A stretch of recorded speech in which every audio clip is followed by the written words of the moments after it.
You found the Stealth Podcast. Tonight, we'll travel through dark and lonely stories. Where in the world are you watching from? What time is it there? Subscribe and leave your like to support us. Let's begin.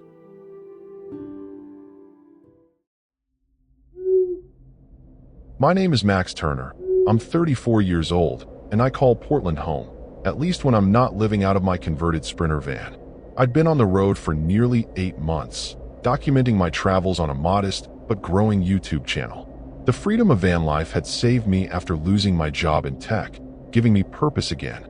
My van, affectionately named Wanderlust, was my pride and joy, outfitted with everything I needed: a comfortable bed, compact kitchen, solar panels, and hidden storage compartments.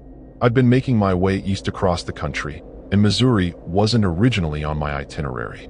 But when my college buddy Derek called saying he'd moved to St. Louis for work and had a driveway I could crash in for a few days, I couldn't pass it up. We hadn't seen each other in years, and the promise of a shower in an actual house was too tempting to resist. After meeting up with Derek and catching up over beers, I decided to explore the Ozarks before heading further east. "You've got to check out Taumsauk Mountain," he insisted, showing me photos of Missouri's highest point and the nearby Johnson's Shut-in State Park. "Just watch yourself if you go off the beaten path. People disappear in those woods sometimes." I laughed off his warning. I'd stealth camped in far more remote areas without issue. The drive from St. Louis into the Ozarks was stunning. Rolling hills covered in dense forest with occasional rocky outcrops breaking through the greenery. I arrived at Johnson's Shut-in State Park by mid-afternoon and spent a few hours hiking, capturing footage of the unique rock formations carved by the Black River. The place was beautiful, but the designated campgrounds were packed with weekend visitors. This wasn't unusual in my van life experience. Popular spots often meant crowded campgrounds. No problem. I'd become an expert at finding secluded spots to park overnight, places where nobody would notice or bother me. As dusk approached, I drove along some Forest Service roads, looking for that perfect spot away from the crowds, but still reasonably accessible. About 3 miles from the main park area, I found what seemed like an ideal location: a small clearing near an abandoned fire road. The spot was hidden from the main road, but had enough open sky for my solar panels to catch morning sun. Perfect. I carefully maneuvered Wanderlust into position, making sure I had an easy exit route if needed. Always a priority when stealth camping. I made a simple dinner of pasta and canned sauce on my portable stove, enjoying the peaceful sounds of the forest as darkness settled in. The Ozark nights were darker than I expected, the tree canopy blocking out most of the starlight. The isolation felt refreshing after the crowded tourist areas. I edited some footage on my laptop, uploaded it using my hotspot, and turned in around 11 p.m., looking forward to exploring more of the area tomorrow. Just as I was drifting off to sleep, I heard the crunch of tires on gravel. Headlights briefly illuminated the interior of my van through the tiny gaps in my blackout curtains. My heart rate picked up. Being discovered was always a van life concern. The vehicle, sounded like a truck, stopped nearby. I heard car doors open and close, followed by voices. Male voices, at least 2, maybe 3 people. They weren't being particularly quiet, which was somehow more disturbing than if they'd been sneaking around. I heard laughter, then what sounded like the metallic clank of equipment being unloaded. I lay perfectly still in my bed, barely breathing as I strained to make out what the men outside were saying. Their voices carried through the night air. Something about this spot being perfect and nobody comes down here anymore. A flash of panic hit me as I wondered if they were game wardens or park rangers who might kick me out or, worse, fine me for illegal camping. But their casual conversation and laughter didn't sound official. My phone showed no signal, not surprising this deep in the woods.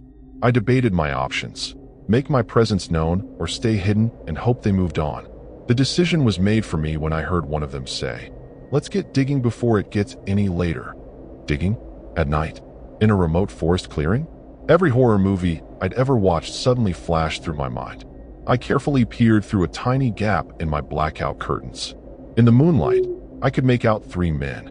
2 were tall and burly, dressed in flannel and work boots. The third was shorter, wearing what looked like a leather jacket. They'd parked a mud-splattered pickup truck about 30 feet from my van. They hadn't noticed me yet. My van's dark exterior blended well with the shadows of the trees. I watched as they unloaded shovels and what looked disturbingly like a large rolled-up tarp from the truck bed. My mouth went dry as one of them opened a cooler and pulled out beers, passing them around. "After tonight, our problems are solved," the shorter one said, his voice carrying a strange mixture of excitement and tension. 6 feet under, man. 6 feet under." They clinked bottles and laughed, but it wasn't the easy laughter of friends enjoying a camping trip. It held an edge that made my skin crawl.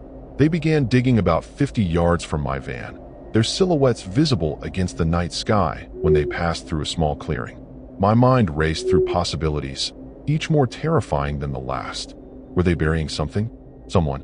Or were they digging something up? Either way, I knew witnessing whatever was happening could put me in serious danger. I needed to leave, immediately, but starting my van would announce my presence.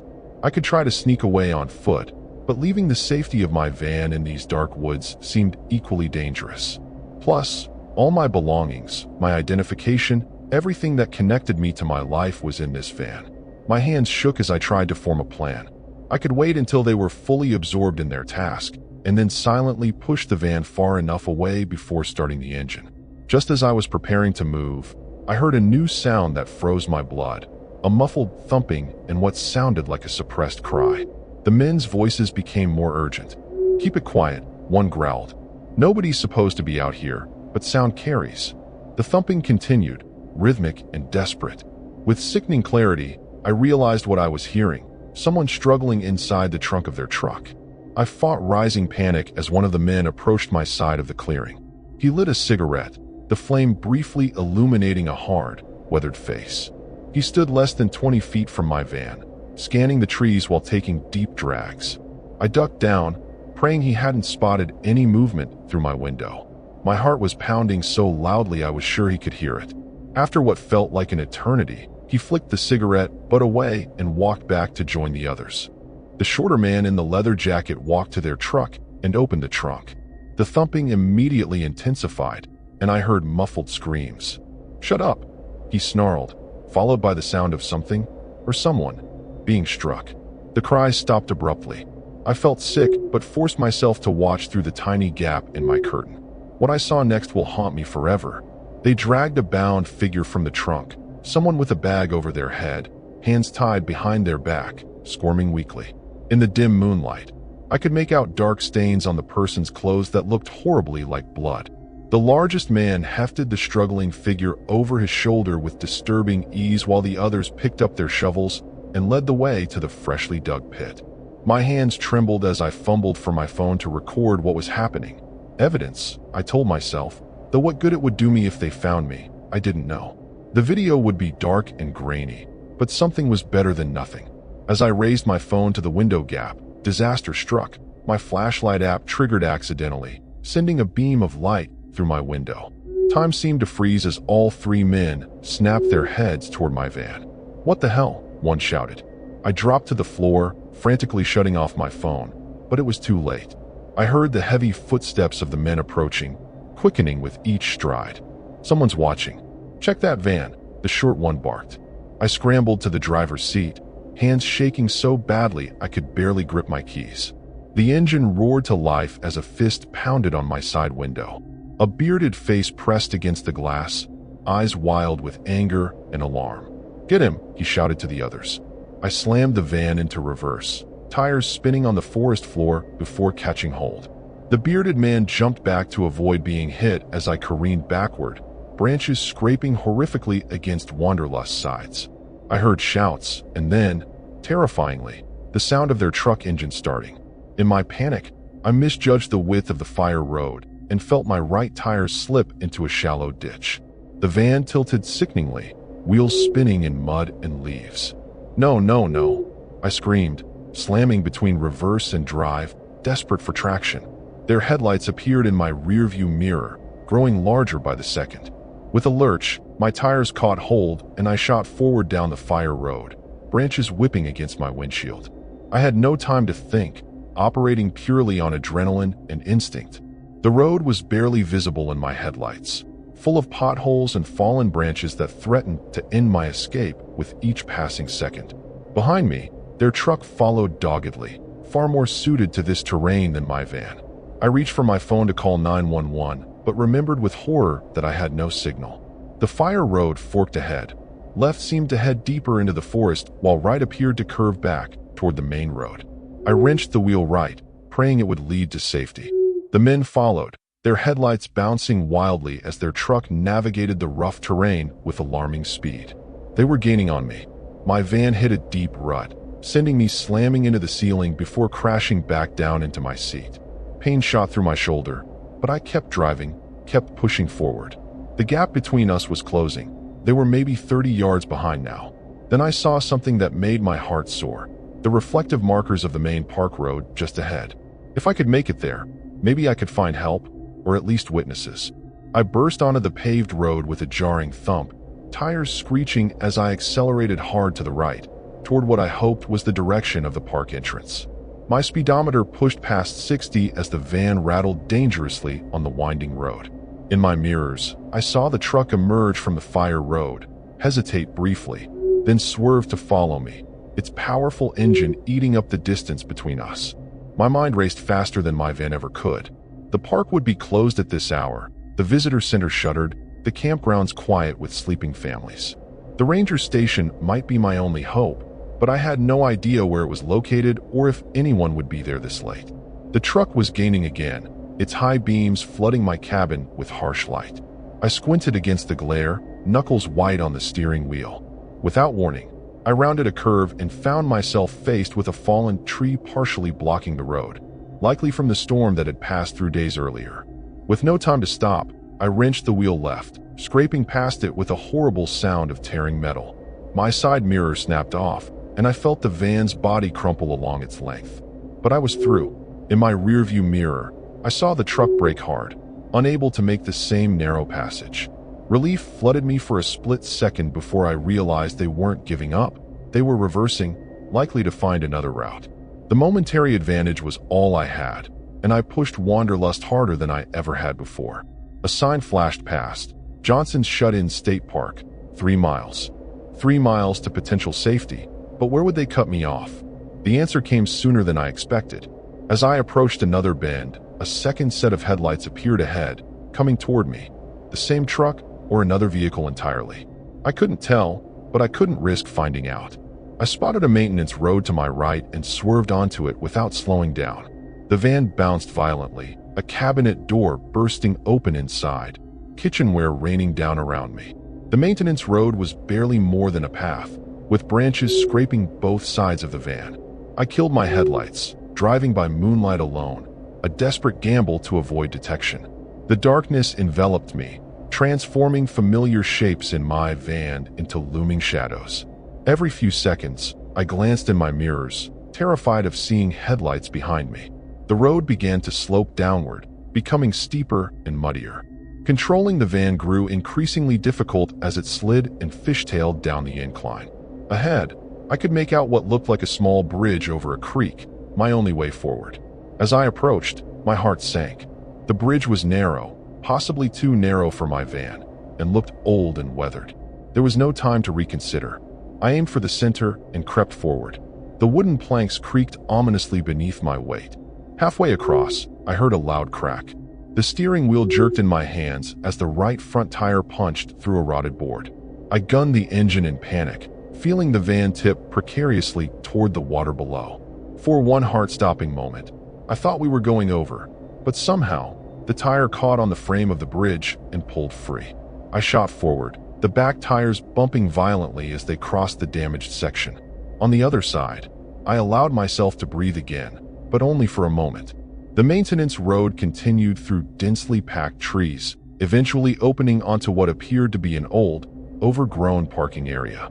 Beyond it stood a dark, abandoned-looking building, perhaps an old ranger station or maintenance shed. I killed the engine and sat in silence, listening for pursuers, trying to steady my ragged breathing. No headlights appeared behind me, no engines growled in the distance, but I didn't feel safe, not by a long shot. The abandoned building loomed like a sentinel in the gloom, its windows dark, empty sockets watching my every move. I had no idea where I was in relation to the main park, no cell signal to call for help, and a damaged van that might not make it much further. I decided to wait until first light. Hiding was safer than blindly continuing through unfamiliar terrain. I pulled my van behind the building where it wouldn't be visible from the approach road and killed all power to ensure no interior lights would give away my position. Every sound, every rustle of leaves, every crack of a branch in the forest sent a jolt of terror through me. The image of that bound figure being dragged to a freshly dug pit kept replaying in my mind. Dawn finally broke after what felt like the longest night of my life. In the gray morning light, I could see I'd taken refuge at an old visitor center that had clearly been abandoned for years. The parking lot was overgrown with weeds pushing through cracked asphalt, and the wooden building was weathered and rotting in places. I needed to find my way back to civilization and report what I'd witnessed. I checked my van for damage. The right side was deeply scratched and dented, the mirror gone, and the undercarriage was leaking something dark onto the ground. But the engine started, which was all that mattered now. I pulled out my paper map of Missouri, a backup I always kept for areas with spotty cell service, and tried to orient myself. If I continued east, I should eventually hit Highway 21, which would take me to the nearest town. As I studied the map, a flash of movement caught my eye. Through the trees at the edge of the clearing, I spotted a figure watching me. It was the shorter man in the leather jacket. He stood perfectly still for a moment, then raised something to his face. With horror, I realized he was speaking into a radio or phone. They had found me, and they were coordinating.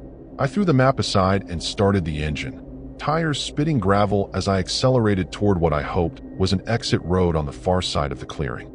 In my mirror, I saw the man sprint back into the forest, presumably toward their vehicle. The exit road was overgrown but passable, winding through dense trees before merging with a wider gravel road. I had no idea if it led to safety or deeper into danger, but I had no choice. After about a mile, the road forked. Left seemed to head downhill, possibly toward the highway. Right continued along the ridge. I veered left just as I heard the distant roar of an engine behind me. The road descended steeply, forcing me to brake more than I wanted to. Each curve revealed nothing but more forest, more isolation. Where was the highway? Had I misread the map? Then I saw it. A guardrail, and beyond it, the straight line of Highway 21 below. I was almost back to civilization, almost to safety. The road curved sharply right, descending toward what appeared to be an intersection with the highway about half a mile ahead. Relief flooded through me. I pressed harder on the accelerator, eager to reach the main road where there would be witnesses, other cars, safety in numbers. I never saw the truck that broadsided me. It shot out from a logging road on my right, timed perfectly to T-bone my van directly on the driver's side. The impact was deafening, metal crushing, glass shattering, my body thrown violently against the door before the seatbelt caught. The world spun as my van rolled, once, twice, coming to rest on its roof in the ditch beside the road. Pain exploded through my left arm and ribs. Warm blood trickled down my face from a gash on my forehead. Through shattered windows, I saw boots approaching. My door was wrenched open, and rough hands dragged me out onto the cold ground. I tried to fight, to scream, but nothing more than a wheeze escaped my battered lungs. The three faces from the night before loomed over me, now in broad daylight. Ordinary-looking men who could have been farmers or mechanics, except for the coldness in their eyes. "You should have kept driving," the short one said, his voice eerily calm. "Never stopped, never looked back." The largest man hoisted me over his shoulder, just as he had done with the other victim the night before. My vision blurred as they carried me to their truck. The last thing I saw was my beloved Wanderlust, crushed and broken on its roof, smoke rising from its undercarriage, a tragic end to my van life journey. As darkness claimed me, I realized with horrifying clarity that no one knew where I was. No one would be looking for me. Soon, I would be just another person who disappeared in the Ozark woods.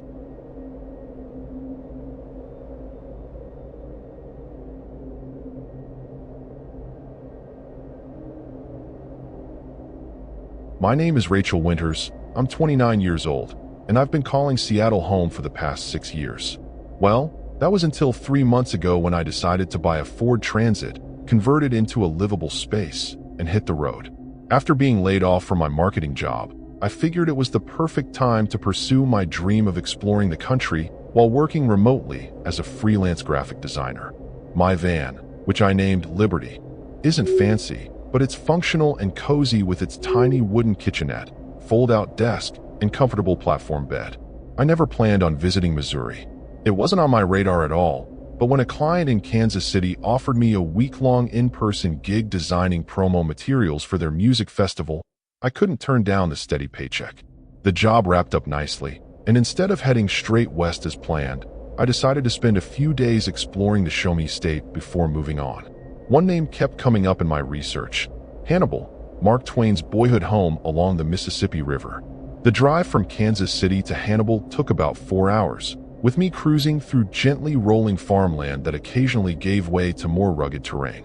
I arrived in the late afternoon, immediately charmed by the small riverside town with its 19th century buildings and obvious pride in its literary heritage. After wandering the historic downtown for a couple of hours and visiting the Mark Twain boyhood home, I decided to find a place to park for the night. Stealth camping in small towns can be tricky, too conspicuous in residential areas, but too exposed in empty parking lots. I eventually found what seemed like a perfect spot: a gravel pullout overlooking the Mississippi River, just north of town where the tourist area faded into more industrial sections. There were no parking signs, and a couple of other cars were parked nearby, likely belonging to people fishing along the riverbank. Perfect camouflage. As dusk settled over the river, I made a simple dinner of instant ramen with some added vegetables, then sat on Liberty's back bumper watching the massive barges slowly pushing upriver, their lights reflecting on the dark water. The air was heavy with humidity, fireflies beginning to blink in the tall grass between me and the river's edge. It was peaceful in a way I hadn't experienced before. The mighty Mississippi had a presence, a weighty significance that made me feel small but not insignificant. I was just about to head inside when a beat-up blue pickup truck pulled into the gravel area, parking about 30 feet from my van. Two men got out, carrying fishing poles and a cooler. They nodded politely in my direction before making their way down to the riverbank. I didn't think much of it. Public fishing spots often had people coming and going at all hours. I locked myself inside Liberty, drew all my blackout curtains, and settled in with my laptop to edit some photos from the day. Around midnight, I was startled by voices very close to my van, too close for comfort. I carefully peeked through a small gap in my curtains to see the two fishermen standing just a few feet away, talking in low voices. They weren't fishing anymore.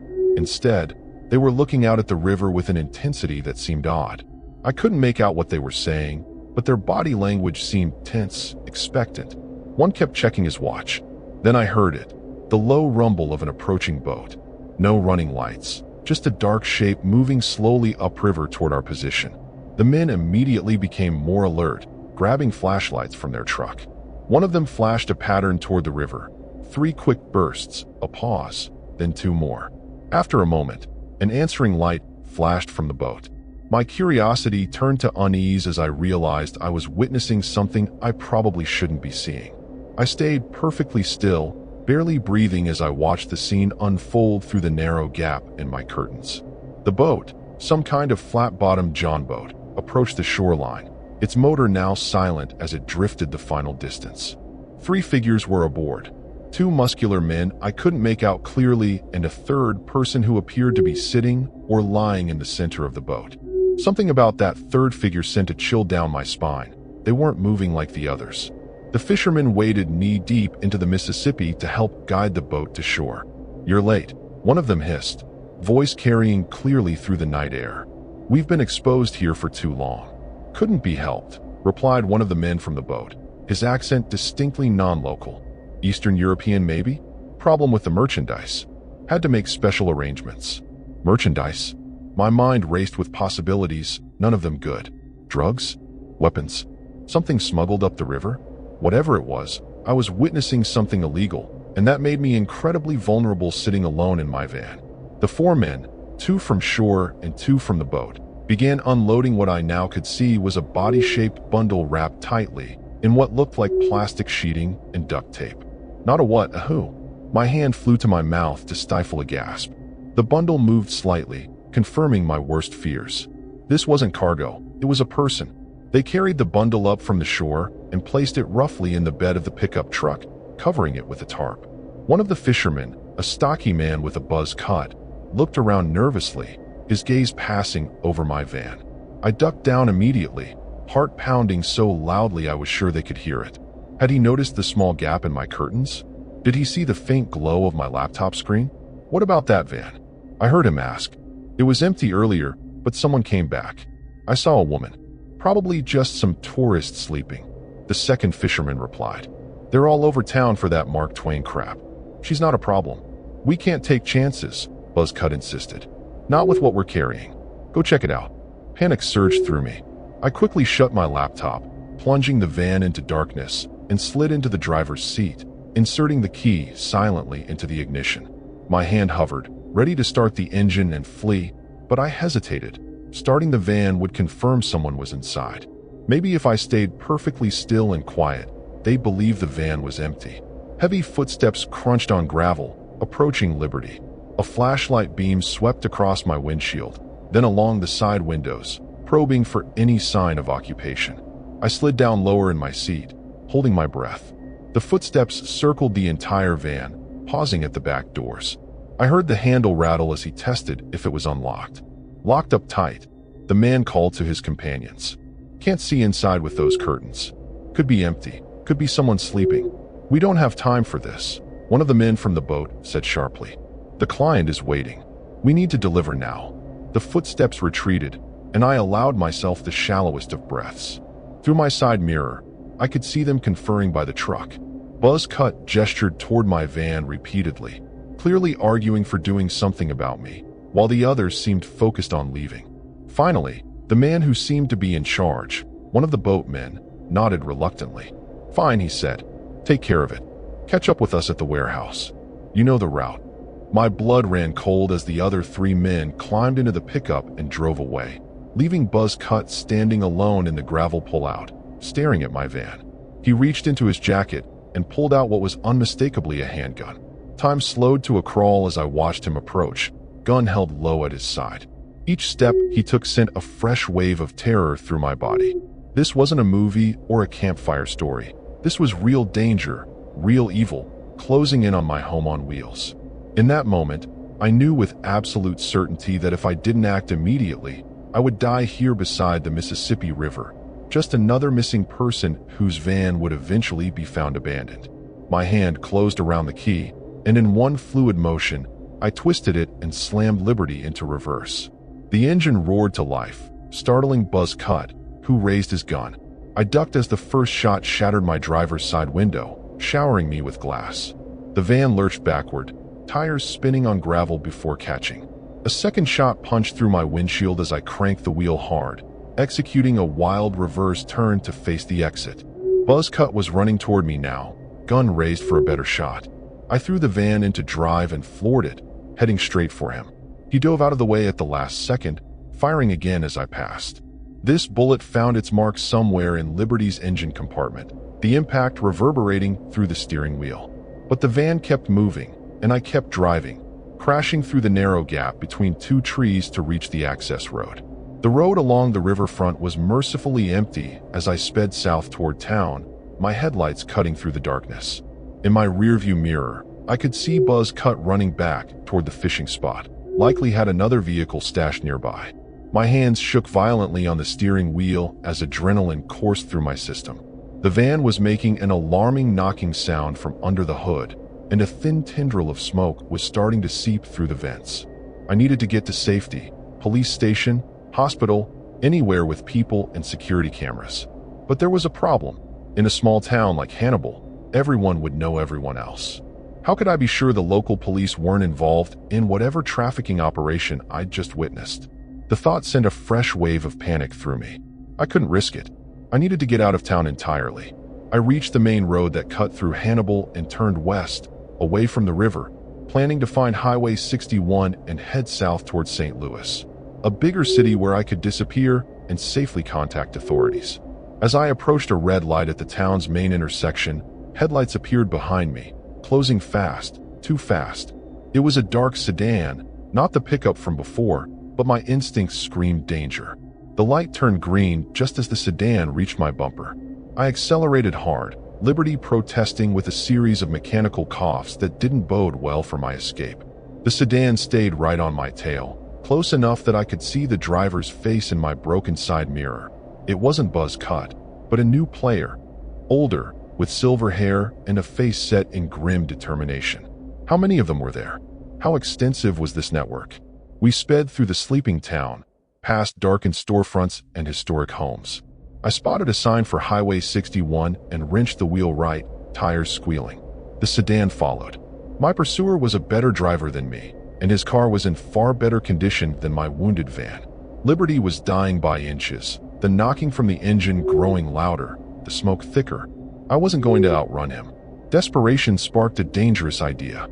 Just ahead was the Mark Twain Memorial Bridge spanning the Mississippi back into Illinois. If I could make it across, I'd be in a different jurisdiction. Maybe these people didn't have connections on the Illinois side. It was a thin hope, but it was all I had. I pushed Liberty harder, ignoring the alarming noises from under the hood, and aimed for the bridge entrance. The sedan pulled alongside me as we approached the bridge, a Tulane affair with a narrow shoulder. The silver-haired man rolled down his window, and I caught a glimpse of a gun pointing in my direction. I swerved hard into his lane, forcing him to brake. Liberty's side scraped along the bridge's guardrail with a horrific metallic shriek, sending sparks flying into the night, but I maintained control and kept moving. Halfway across the Mississippi River, Liberty gave a violent shudder, the engine coughing its last as thick smoke poured from under the hood. "No, no, no," I screamed, pounding the steering wheel as the van lost power, coasting on momentum alone.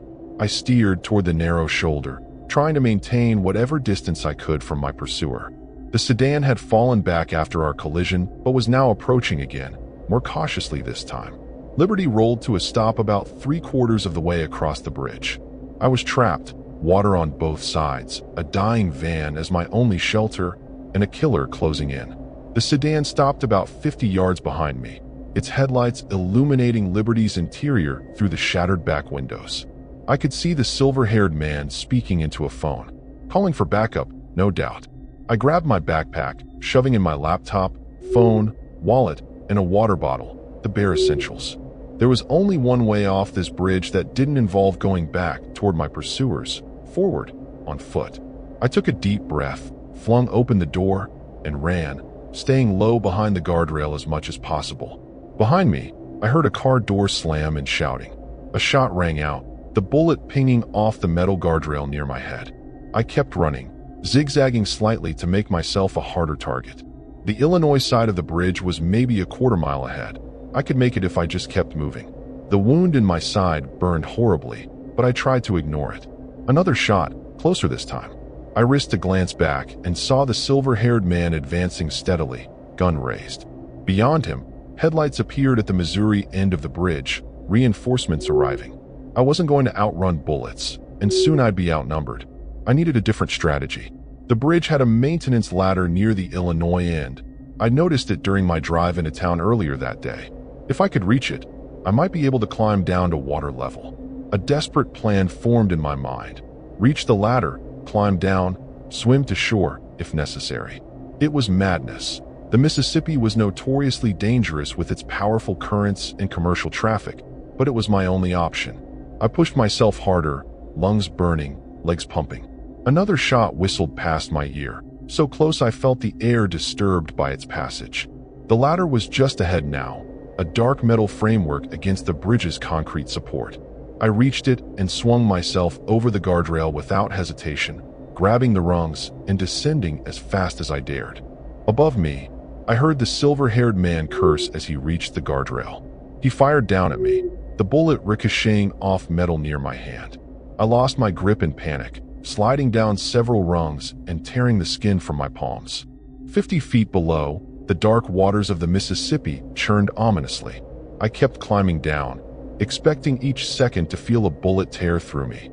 But then something unexpected happened. Police sirens wailed in the distance, blue and red lights reflecting off the water. Someone had reported the gunshots on the bridge. My pursuer hesitated, then I heard his retreating footsteps.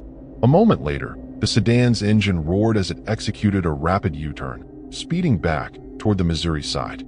I reached the bottom of the ladder, finding myself on a narrow maintenance platform just above the water. The platform extended under the bridge, hidden from view from above. I pressed myself against the cold concrete, trying to control my breathing as police cars converged on the bridge from both ends. Flashlight beams swept the area where my van sat abandoned. For hours, I remained hidden on that platform, shivering in the night air as police investigated above. I heard them discussing the abandoned van, the bullet holes, the blood, my blood, from a graze wound along my side. I hadn't even fully registered in my panic. They were treating it as a crime scene, but I still didn't know who to trust. What if some of these officers were part of the trafficking ring? As dawn broke, most of the police activity had subsided.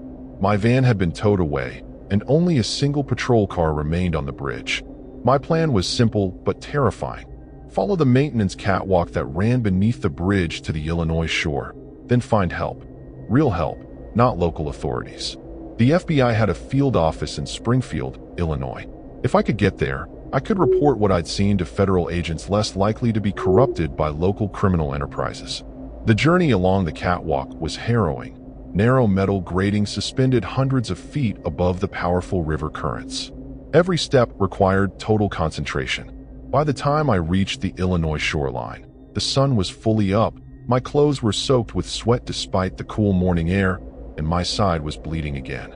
I emerged from beneath the bridge onto the Illinois shore, keeping low and staying among the trees that lined the riverbank. My body ached from the night's ordeal, and dried blood had stiffened the fabric of my shirt around the bullet graze. I needed medical attention, but hospitals would report gunshot wounds to police, and I still didn't know which authorities I could trust. My first priority was distance, getting as far from Hannibal as possible. The Illinois side of the river held the small town of East Hannibal, really just a few buildings and homes scattered along the highway. I stuck to the tree line, working my way north around the settlement rather than going through it. Every car that passed on the nearby road sent me ducking for cover, certain that my pursuers were searching both sides of the river for me. By mid-morning, I'd made it about 3 miles north of the bridge. Exhaustion was taking its toll. I hadn't slept, had barely eaten, and was running on fading adrenaline. I found a secluded spot to rest behind an abandoned storage shed and checked my phone. Still no signal, either the rural location or, more worryingly, someone had set up a signal jammer in the area. I thought of the bundle in the boat, the merchandise. How many other victims had these people moved through this route? How extensive was their operation? I dozed fitfully for about an hour before the sound of a vehicle on the gravel access road jolted me awake. Peering around the shed, I saw a black SUV with tinted windows moving slowly along the road, clearly searching for something or someone. I pressed myself flat against the ground, heart racing again. The vehicle stopped only about 50 yards from my hiding place, and 2 men got out. One was buzz cut from the night before. The other was a new face, tall, with a shock of red hair. Both carried handguns openly now. "She's got to be somewhere around here," Buzzcut was saying. "The cameras caught her coming off the bridge trail about 2 hours ago. Fan out. Check all these buildings." They had cameras. They were monitoring escape routes. The realization of how organized this operation was hit me with devastating force. This wasn't some small-town smuggling ring. This was sophisticated human trafficking with technology, manpower, and likely law enforcement cooperation on their side. I was up against something far bigger than I'd initially feared. I needed to move, now. The shed offered no real protection, and they would find me within minutes. About 100 yards behind me was a cornfield, the stalks tall enough this time of year to provide cover. If I could reach it without being seen, I might be able to cut across to another road, maybe flag down a passing motorist, though who I could trust remained an open question.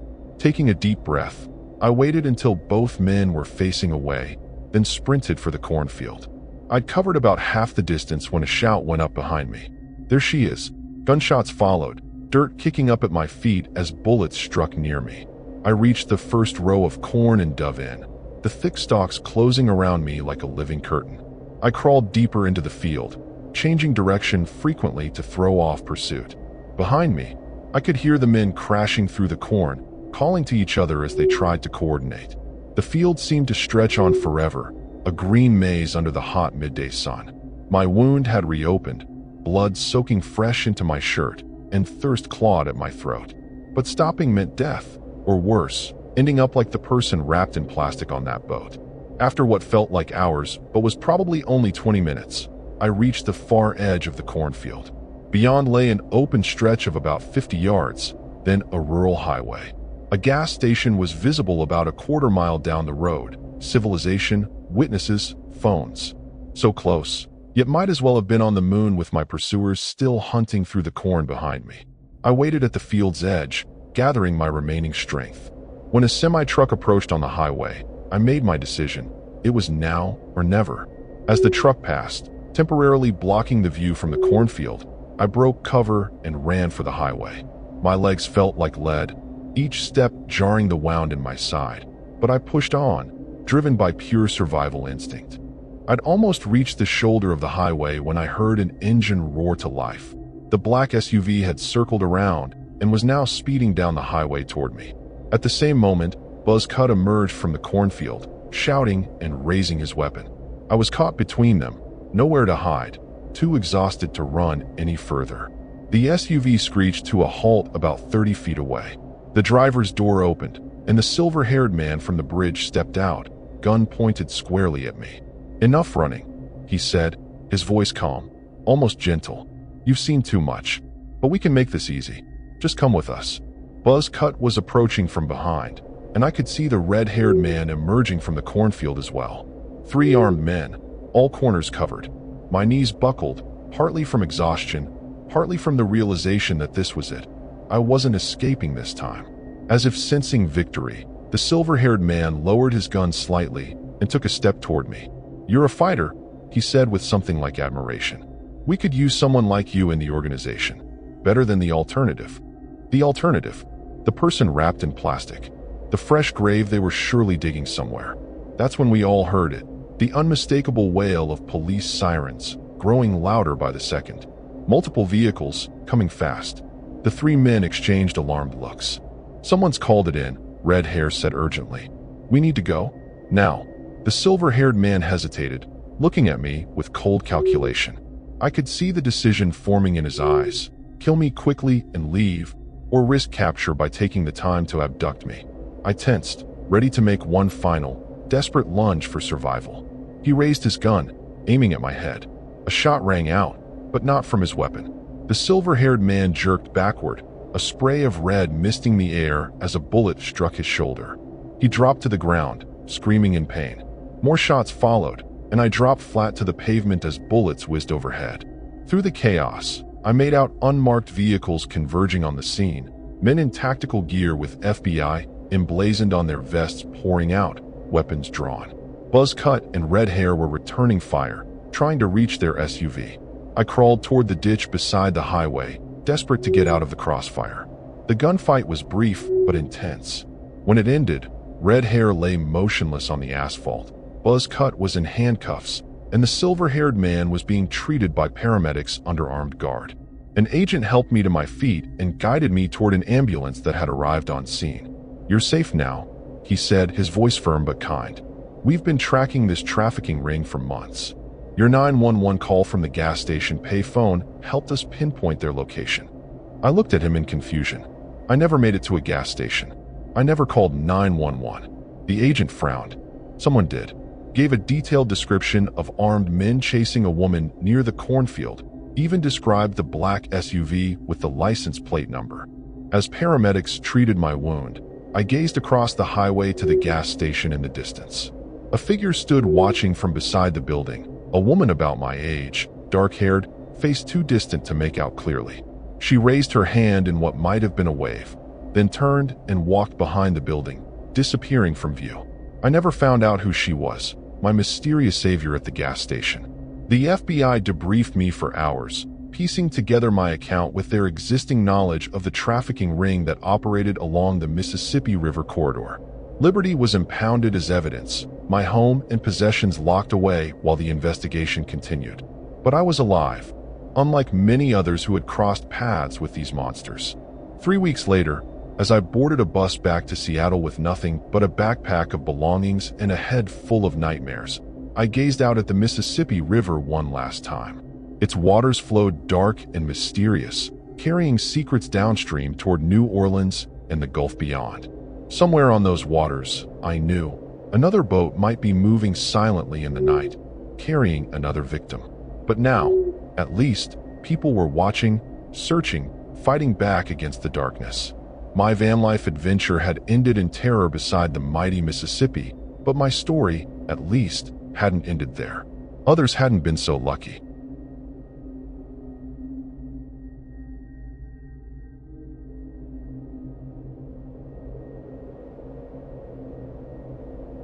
I'm Brendan Caldwell, 29 years old, from Kansas City, Missouri. My girlfriend, Lena, and I live in a beat-up Ford Transit we converted ourselves. Think plywood walls, a tiny sink, and a mattress that barely fits. We've been chasing the van life dream for a year, parking wherever we can to save cash. Last week, we rolled into St. Louis, itching to explore. The Gateway Arch gleamed in the sunset as we pulled into a quiet lot near the Mississippi River. It's not a legal spot, but it's hidden behind some old warehouses. The vibe felt off, though, too quiet, too empty. I shrugged it off, figuring it's just city nerves. Lena was stoked to cook dinner, her laughter cutting through the eerie stillness. We're here for a few days, so I told myself to relax. Lena's chopping veggies, her knife clinking against the cutting board. I'm outside, checking the van's tires, worn but holding up. The lot's surrounded by crumbling brick buildings, their windows like dark eyes staring down. A faint smell of rust and river water hangs in the air. I notice a busted chain-link fence nearby, swaying slightly, though there's no wind. Weird, but I don't dwell on it. Back inside, Lena's humming a tune, her curly hair bouncing as she stirs a pot. She's 27, from Springfield, with a laugh that makes any place feel like home. We met at a music festival 2 years ago, bonded over bad tacos and worse cover bands. Now, we're inseparable, even in this cramped van. The night's settling in, and the city's hum feels distant.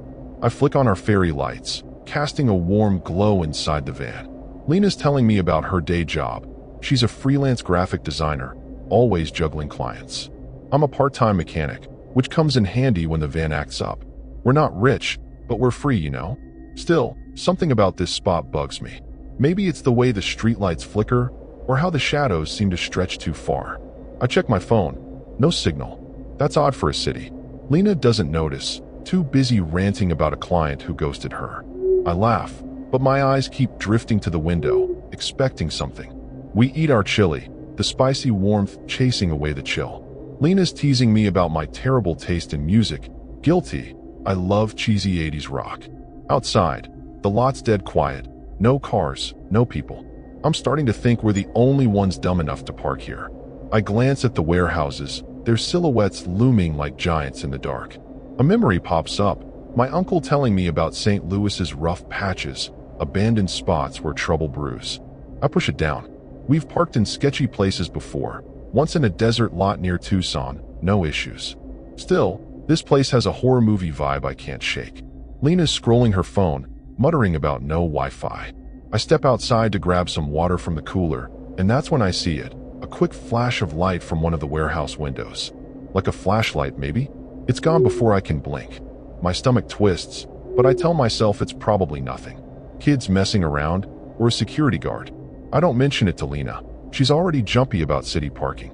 Back inside, I lock the doors, double-checking the deadbolt. It's a habit, but tonight it feels urgent. The air feels heavier, like something's watching. We decide to watch a movie on my laptop, some dumb comedy to lighten the mood. Lena's curled up next to me, her head on my shoulder. The van's cozy, but I can't focus. My eyes keep darting to the windows, covered with blackout curtains. I swear I hear a faint scrape outside, like metal on concrete. I pause the movie, listening hard. Nothing. Lena raises an eyebrow, asking what's up. I mumble something about the wind, but my heart's pounding. This place is giving me the creeps, and I don't know why. I've never felt this kind of scary unease before, not even in the middle of nowhere. I try to shake it off, cracking a joke about being paranoid. Lena laughs, but it's forced. She's picking up on my vibe now. We finish the movie, but I'm barely watching. My mind's on that flash of light, the silence, the fence that moved. I tell Lena I'm stepping out for a quick smoke. Bad habit, I know. Outside, the air's thick, the river's smell stronger now. I light up, scanning the lot. The warehouses look darker, more menacing. I swear one of the windows is cracked open now, but it's too far to tell. My gut's screaming that something's wrong, but I don't know what. Lena calls me back inside, her voice sharp. She's not usually like that, so I stub out my cigarette and hurry in. She's staring at her phone, her face pale. "Brendan, my texts aren't sending," she says, her voice low. I check mine, still no signal. That's not just weird, it's disturbing. We're in a major city, not some backwoods. I try to laugh it off, saying it's probably just a dead zone. But Lena's not buying it. She grabs my hand, her grip tight. The van feels smaller now, the walls closing in. I glance at the door, wondering if I locked it properly. Before we turn in, I check the van's security setup, a cheap alarm system I rigged myself. It's basic, but it'll scream if anyone messes with the doors. Lena's already in bed, wrapped in a blanket, but her eyes are wide open. I climb in next to her, trying to act normal. The fairy lights are off now, and the darkness feels heavy, like it's pressing down on us. I lie there, staring at the ceiling, listening to Lena's breathing. Outside, the night's too quiet, too still. Something's coming. I can feel it, a horror I can't name yet. I close my eyes, but sleep's not happening tonight. I wake up to a faint thud outside, like something heavy hitting the ground. It's barely dawn. The sky is sickly gray through the van's window. Lena's still asleep, her breathing soft but uneven. I lie there, heart racing, trying to convince myself it was just a stray cat or a branch. But that thud felt deliberate, too solid for an animal. I slip out of bed, careful not to wake Lena, and peek through the curtain. The lot's empty, but the air feels charged, like right before a storm. The warehouses loom in the half-light, their windows dark and uninviting. That disturbing feeling from last night is back, gnawing at my gut. I check the van's alarm. It's still armed. No sign of trouble, but I'm not convinced. Lena stirs, mumbling about coffee. I force a smile, trying to keep things normal. "Rough night, huh?" I say, handing her a mug. She nods, rubbing her eyes, still clueless about the thud. I don't tell her, don't want to freak her out yet. We're low on water, and the van's battery is acting up, barely charging the lights. I suggest we move to a proper campground today, but Lena's stubborn. She wants to stay in St. Louis, hit some art galleries. I'm torn. Leaving feels safer, but she's got her heart set on this. I've messed up before, pushing her into decisions she hated, like that time in Omaha when we skipped a concert she wanted to see. I cave, but it feels wrong. We head out to grab breakfast at a diner nearby, locking the van tight. The lot's still deserted, but I notice fresh tire tracks in the dirt, wide ones, like from a truck. They weren't there yesterday. My mind flashes to horror stories about drifters targeting campers. I shake it off, but the thought sticks. The diner's a greasy spoon called Ted's, all chipped mugs and sticky tables. Lena's chatting about some mural she wants to see, but I'm distracted, scanning the room. A guy in a corner booth keeps glancing our way. Big dude, trucker hat, eyes like he's sizing us up. I tell myself I'm paranoid, but it's creepy as hell. Back at the van, I check the battery. It's worse than I thought, barely holding a charge. I'm no genius mechanic, but I know we're screwed if it dies. Lena's sketching in her notebook, oblivious. I mention the tire tracks, playing it casual, but her face tightens. Maybe it's just delivery trucks, she says, but her voice wavers. We decide to stay one more night, mostly because we're low on cash and campgrounds aren't free. Bad call, probably, but we've done dumb stuff before, like parking in that sketchy lot in Tulsa and laughing it off. This time, the stakes feel higher, scarier. I start tinkering with the battery, cursing under my breath. Lena's outside, taking photos of the river for her Instagram. I hear her laugh, then stop short. "Brendan, come look at this," she calls, her voice sharp. I jog over, wiping grease off my hands. She's pointing at the ground near the fence, a pile of cigarette butts, fresh, like someone stood here for hours. My stomach drops. I smoke, but these aren't mine, they're a different brand. Someone was here, watching us. The thought's disturbing, like something out of a nightmare. I glance at the warehouse, half expecting eyes staring back. We argue about what to do.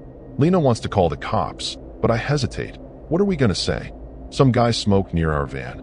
We've got no proof, and we're not exactly parked legally. I suggest moving to a Walmart lot, safer with cameras and people. Lena's pissed, says I'm overreacting. I snap back, reminding her about the no-signal thing last night. It's our first real fight in weeks, and it sucks. She storms off to the van, slamming the door. I kick a rock, frustrated. We're both stubborn, but this feels like a mistake we'll regret. I think of that time in Denver when we ignored a creepy vibe and almost got our tires slashed. This is worse. I walk the lot, looking for more signs. There's a scrap of fabric caught on the fence, dirty, torn, like part of a jacket. It wasn't there yesterday. My mind's racing, picturing some drifter scoping us out. I've seen enough horror movies to know this is bad news. I head back to the van, trying to stay calm for Lena. She's sketching again, but her hands are shaky. You okay? I ask. She nods, but her eyes say otherwise. The air's thick with tension, and I can't shake the feeling we're being watched. I check my phone, still no signal. It's like we're cut off from the world. Lena suggests a walk to clear our heads, maybe find a signal. I'm reluctant, but agree. Staying in the van feels like sitting in a trap. We lock up and head toward the riverfront, passing the warehouses. One of them has a door slightly ajar, just enough to notice. My heart skips. I don't say anything, but I grab Lena's hand, pulling her closer. The city's alive around us. Cars, joggers, but it feels fake, like a mask hiding something scary. We pass a homeless guy muttering to himself, and I wonder if he's connected to the cigarette butts. My paranoia is in overdrive now. We reach the river, but there's still no signal. Lena's quiet, her usual spark gone. I try to lighten the mood, joking about getting lost in St. Louis forever. She forces a smile, but it's hollow. As we head back, I notice a black pickup truck parked near our lot, same wide tires as the tracks. It's empty, but the engine's warm, like it just got here. My blood runs cold. I don't tell Lena, but I'm freaking out inside. Something's wrong, deeply disturbing, and we're in way over our heads. I squeeze her hand, wondering what the hell we've stumbled into. I'm frozen, staring at the black pickup truck parked near our lot. Its engine's off now, but the hood's still warm, like it's been here a while. Lena's tugging my arm, asking why I'm so quiet. I point at the truck, whispering about the tire tracks from earlier. Her eyes widen, and she grips my hand hard. We hustle back to the van, my heart pounding like a drum. The warehouses feel closer, their shadows swallowing the lot. I notice the ajar door from earlier. It's wide open now, a black void staring back. A chill runs through me, pure horror. Something's out there, and it's not just some random creep. I fumble with the van keys, my hands shaking as I unlock the door. Lena climbs in, her face pale. "Brendan, we gotta go," she says, voice cracking. I nod, but the battery's still shot. I didn't fix it earlier. I curse myself for procrastinating. It's a rookie mistake. I try the ignition anyway, praying for a miracle. The engine sputters, then dies. Great. We're stuck in this creepy lot with no signal and a truck that's screaming trouble. I glance at the warehouse door again, and my blood runs cold.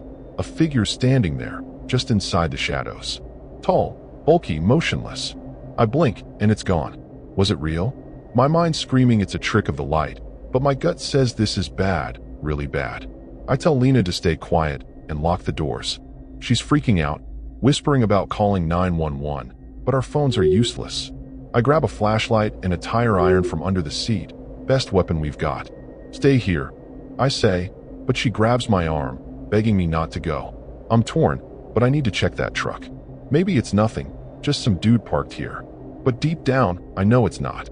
I've seen enough scary movies to recognize a setup, and this feels like one. Last year, we dodged a sketchy guy in a rest stop near Tulsa. He just wanted cash, but this feels different, darker, more disturbing. I creep toward the truck, tire iron gripped tight. The lot's dead silent, except for my own breathing, loud in my ears. The truck's windows are tinted, impossible to see inside. I circle it, heart hammering, and spot a dented license plate. Missouri, but scratched up, like someone tried to obscure it. Then I see it. A duffel bag in the truck bed, half open, with something red smeared on it. Blood? Paint. My stomach lurches. I back away, glancing at the warehouse. That open door's like a mouth, waiting to swallow me.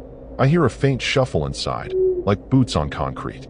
The horror's real now, no denying it. I sprint back to the van, my flashlight beam bouncing wildly. Lena's at the window, her eyes huge. "What did you see?" she hisses as I climb in. I tell her about the bag, the smear, the shuffle. Her face crumples, and she starts hyperventilating. I try to calm her, but I'm barely holding it together myself. We're trapped.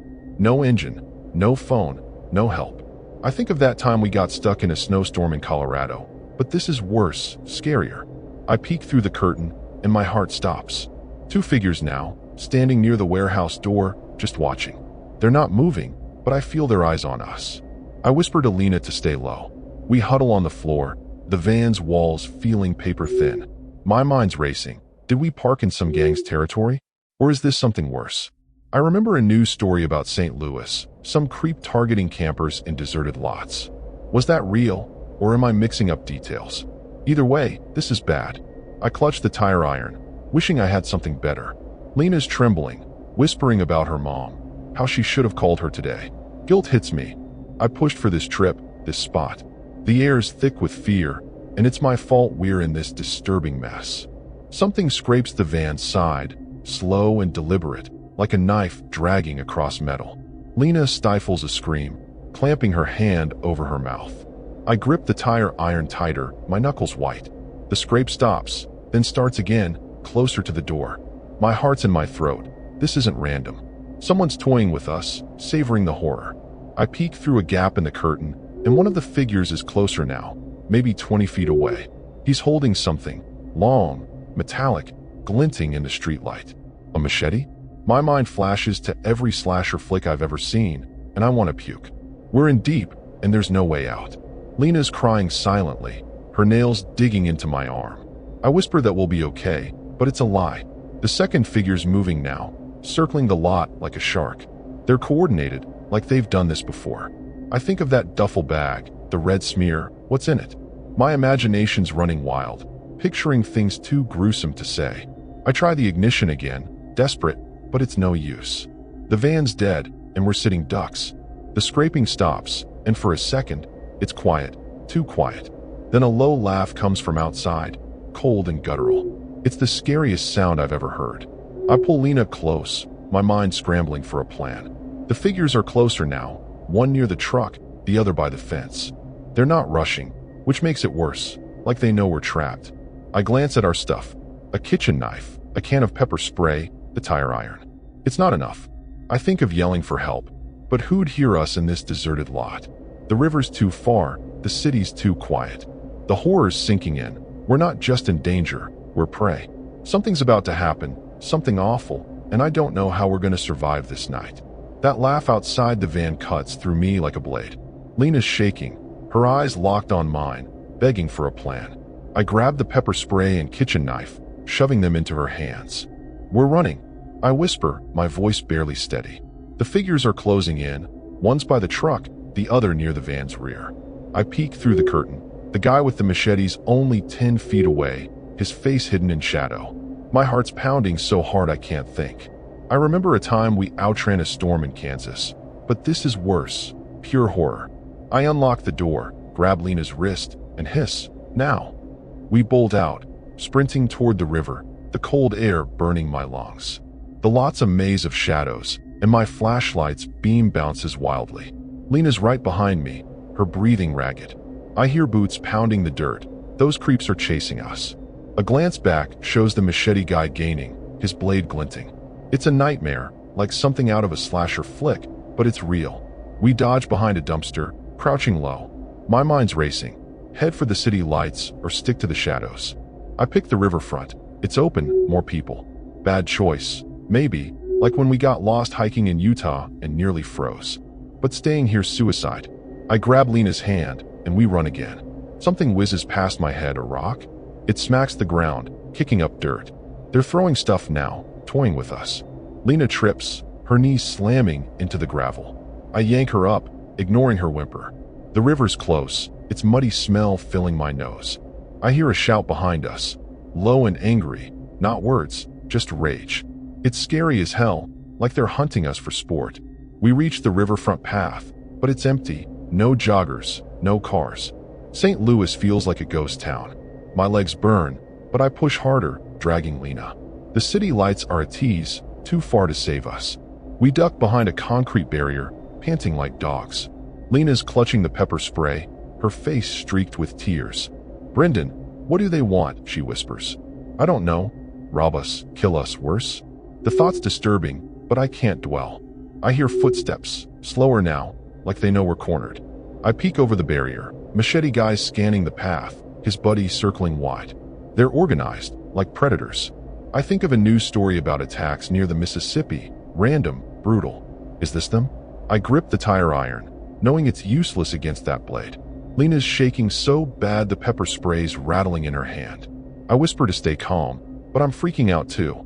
The river's right there, dark and churning. I consider jumping in, swimming across, but it's too cold, too fast. Last summer, we swam in a lake near Branson, laughing like kids. This is different, life or death. A twig snaps nearby, and my heart stops. They're close, maybe 20 feet away. I signal Lena to move, and we crawl along the barrier, aiming for a cluster of trees. It's a desperate move, but sitting here's a death sentence. We make it to the trees, their branches clawing at us. The darkness is both friend and enemy, hiding us, but hiding them too. I hear a low whistle, like a signal between the two creeps. My stomach twists. This is coordinated, planned horror. Lena's gripping my arm, her nails digging in. I spot a maintenance shed ahead, doors slightly open.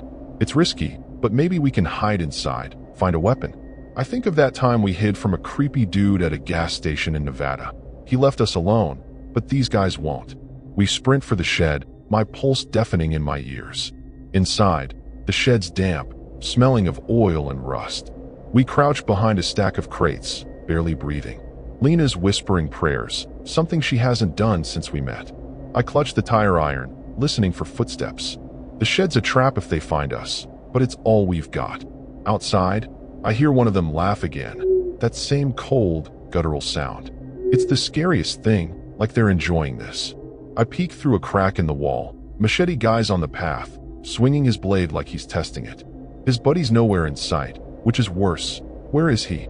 My phone's still useless, no signal, no help. Lena's clutching the knife, her hands trembling. I try to think, maybe there's a road nearby, a gas station, anything. But we're too far from the city center, and these guys know it. I remember a true crime podcast about hunters stalking people in isolated spots. Is that what this is? The thought's disturbing, making my skin crawl. Something scrapes the shed's wall, slow and deliberate. Lena stifles a sob. They found us, or they're close. My mind's screaming to run, but where? We're out of options. The shed's door creaks, and my heart stops. A shadow moves outside, tall and menacing. I grip Lena's hand, whispering to stay still. The machete guy's voice cuts through the dark, low and taunting. Come out, kids. Let's talk. It's chilling, like he's playing with his food. I realize we're not just running from danger, we're in a fight for our lives. The shed feels like a coffin, and every second stretches into eternity. I don't know how we're getting out of this, but I know we can't stay here much longer. The shed's air is thick, my breath shallow as that voice echoes outside. Lena's frozen, her eyes locked on the door. I whisper, we move on 3, clutching the tire iron like it's my lifeline. 1, 2, then a crash as the door flies open. Machete guy's silhouette fills the frame, his blade gleaming. Lena screams, spraying pepper spray wildly. It hits him, and he stumbles, cursing. I swing the tire iron, connecting with his shoulder. He roars, swinging blindly. We bolt past him, back into the night, the horror of his rage chasing us. My legs pump. Lena's right beside me, but I hear his buddy's footsteps now, closing in from the side. We sprint toward the riverfront path, the city lights still too far. My lungs burn, my mind's a mess. Why didn't we leave yesterday? That was my mistake, pushing to stay in that creepy lot. Lena's gasping, her knife still in hand. I glance back, machete guy's recovering, his buddy gaining fast. They're relentless, like something out of a nightmare. We veer toward a parking lot, hoping for people, but it's empty, just a few cars under flickering streetlights. I think of that time we outran a dog in a campground. Stupid, but we laughed. This is no joke, it's life or death terror. I spot a delivery truck parked ahead, its back door half open. There, I yell, pulling Lena toward it. We dive inside, slamming the door shut. It's dark, smelling of cardboard and diesel. We huddle behind boxes, hearts pounding. The truck's a bad hideout, another dumb move, like parking in that lot to begin with. I hear boots outside, slow and deliberate. One of them bangs on the truck, the sound echoing like a death knell. Lena's crying silently, and I'm kicking myself for every choice that led us here. The horror's overwhelming, and I don't know if we'll make it out. The banging stops, and I hear them talking, low, angry voices. I catch words like, "find them," and "finish it." My blood runs cold. This isn't random. They want us dead. I fumble with my phone, praying for a signal. Nothing. Lena's gripping the knife, her face pale but fierce. She whispers, "We fight, right?" I nod, but I'm terrified. I think of a St. Louis news story about bodies found near the river, never solved. Is that us now? The truck's walls feel like they're closing in, the air thick with fear and that disturbing sense of doom. A loud thud shakes the truck, like someone's climbing onto the hood. I grip the tire iron, ready to swing. Lena's holding the knife, her hands steadier now. The back door rattles. They're trying to get in. I realize my biggest mistake, not checking the van's battery sooner, not leaving when we had the chance. That's on me, and it might cost us everything. The door creaks open, and Machete Guy's there, his face twisted in pain but grinning. The pepper spray didn't stop him for long. He raises his blade, and I know this is it. I lunge, swinging the tire iron at his head. It connects, but he grabs my arm, twisting hard. Pain shoots through me, and the tire iron clatters to the floor. Lena screams, stabbing with the knife, but his buddy yanks her back. I'm fighting, kicking, but Machete Guy's too strong. He slams me against the truck wall, my vision blurring. Lena's struggling, her screams cutting through the chaos. I try to reach her, but the world's fading. The horror's real now, a tragedy unfolding, and I'm powerless to stop it. Blood's pounding in my ears as I hit the floor, Machete Guy looming over me. Lena's fighting, but the second guy's got her pinned. I scream her name, clawing at the ground, but my strength's gone. The last thing I see is her face, terrified but defiant, as the blade swings down. My mistake, ignoring the signs, staying in that lot, cost us everything. The truck's a tomb now. The city lights a cruel tease in the distance. The men's laughter fills the air, cold and final, as everything goes black. We were just vanlifers chasing freedom, but St. Louis turned into our grave. I don't know how long I'm out, but I wake to silence, my body aching. Lena's gone, blood on the floor, her knife beside me. I crawl to the door, my head spinning. The men are gone, the truck empty. I stumble outside, the riverfront quiet, like nothing happened. My phone's still dead, no help coming. I scream for Lena, but there's no answer, just the echo of my voice. The disturbing truth hits. They took her, or worse. I was supposed to protect her, but I failed. The city's waking up, oblivious to the horror that unfolded. I'm alone, broken, and the tragedy's mine to carry. I stagger toward the city, every step heavy with guilt. The police will come, but what do I say? We parked where we shouldn't, ignored every warning, and paid the price. Lena's laugh, her sketches, her warmth, it's all gone, ripped away by my choices. The river flows on, uncaring, as I collapse on the path. St. Louis's skyline looms, a cruel reminder of our dream turned nightmare.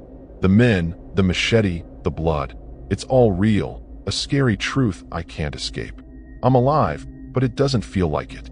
This is the end of our van life, and I'm the one who let it happen.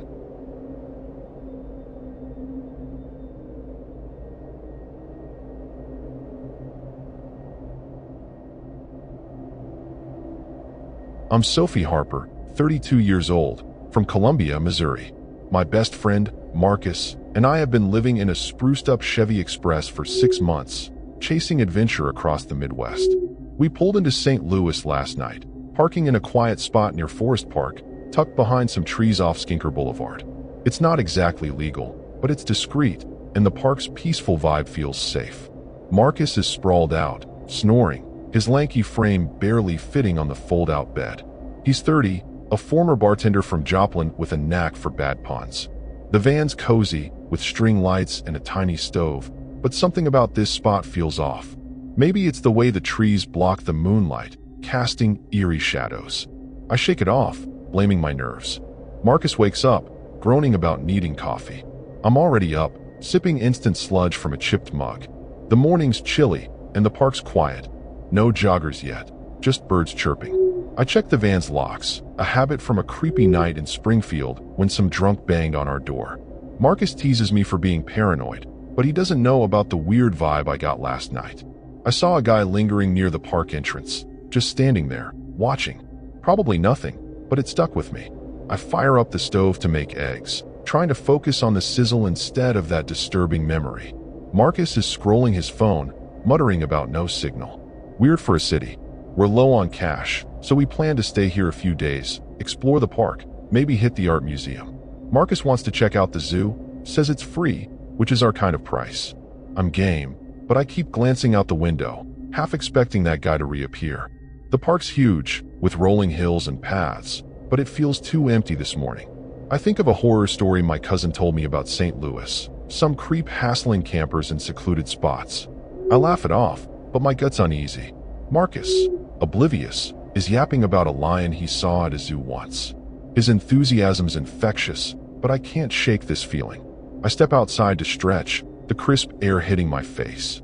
The van's parked under a massive oak, its branches creaking like they're whispering. I notice fresh footprints in the dirt nearby, big, deep, like work boots. Not ours. Marcus wears sneakers, and I've got hiking boots. My heart skips, but I don't tell Marcus. He'd just roll his eyes. I think of that time we camped near Lake of the Ozarks, and some kids messed with our stuff. Annoying, but harmless. This feels different, scarier. I kick dirt over the prints, trying to erase them from my mind. Back inside, Marcus is flipping pancakes, clueless as ever. We eat, the van filled with the smell of syrup and coffee. Marcus is telling a dumb story about a bar fight he broke up in Joplin, his hands waving like he's conducting an orchestra. I fake a laugh, but my eyes keep drifting to the windows. The curtains are half open, showing the park's empty paths. I swear I see a shadow move behind a tree, quick and gone. My stomach twists. I'm probably imagining it, but the footprints keep nagging at me. I suggest moving the van to a busier spot, maybe near the museum. Marcus shrugs, says it's fine here. I don't push. Last time I did, we argued for hours. After breakfast, I clean up while Marcus fiddles with his guitar, strumming off key. He's not great, but it usually calms me. Not today. The park's waking up, joggers, dog walkers, but it still feels wrong, like we're being watched. I check my phone. No bars. Marcus's phone is dead too. That's not just weird, it's disturbing. We're in St. Louis, not some backwoods. I think of a news report about signal jammers, some crime ring using them to isolate targets. Probably overthinking it, but the idea sticks. I lock the doors, double-checking the deadbolt. Marcus raises an eyebrow, but doesn't comment. We decide to walk to the zoo, stretch our legs. I grab my backpack, stuffing in water and a pocket knife, another habit from rougher nights on the road. Marcus is all smiles, joking about feeding the penguins. I try to match his vibe, but my eyes scan the park as we step out. The trees feel too close, the paths too quiet. That guy from last night, tall, hooded, just standing there, flashes in my mind. Was he real, or am I freaking myself out? We pass a maintenance shed, its door locked tight, and I feel a chill. Something's off, a horror I can't name yet. As we walk, Marcus chats about his dream to open a food truck someday. I nod, but I'm distracted, checking behind us. The park's busier now, but I spot a guy in a gray hoodie near a bench, staring our way. Same guy? Can't tell, but my pulse quickens. I grab Marcus's arm, speeding up. He laughs, thinking I'm messing around. I don't tell him about the hoodie guy or the footprints. Last time I got jumpy, in Kansas City, it was just a raccoon rummaging near our van. But this feels heavier, scarier, like we're walking into something bad. We reach the zoo entrance, families milling around. I should feel safe, but I don't. The hoodie guy's gone, but I can't shake the sense we're being followed. Marcus is oblivious, pointing at a sign for the polar bear exhibit. I force a smile, but my gut's screaming to get back to the van, check it, maybe leave. The park's beautiful, but it's hiding something dark, something disturbing. I grip my pocket knife through my bag, wondering if I'm being paranoid or if we're already in trouble. I'm back at the van, my heart still racing from that hoodie guy at the zoo. Marcus is sprawled out, eating leftover pancakes, clueless about my nerves.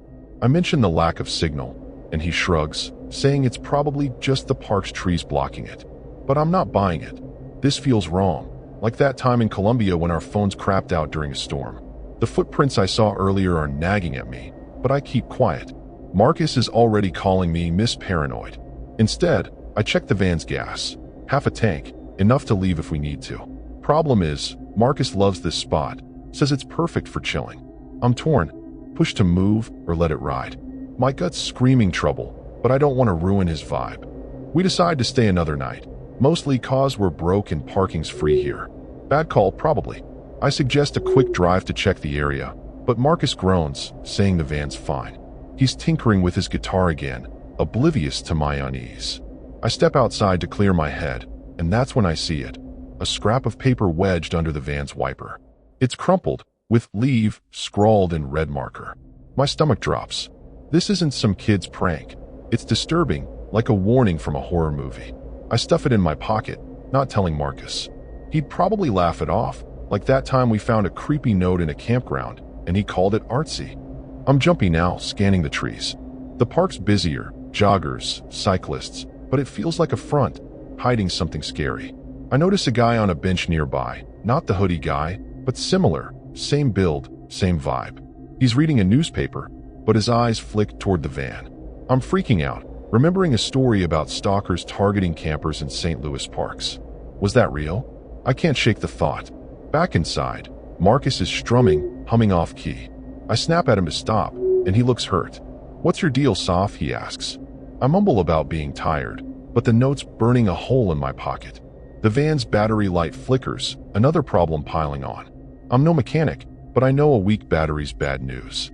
Marcus offers to check it, but he's clueless with tools. Last time he fixed something, we ended up stranded in Jefferson City.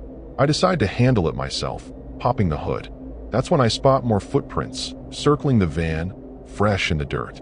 My heart's pounding. This isn't random. Someone's been here, maybe while we were at the zoo. The horror's sinking in, and I'm kicking myself for not leaving this morning.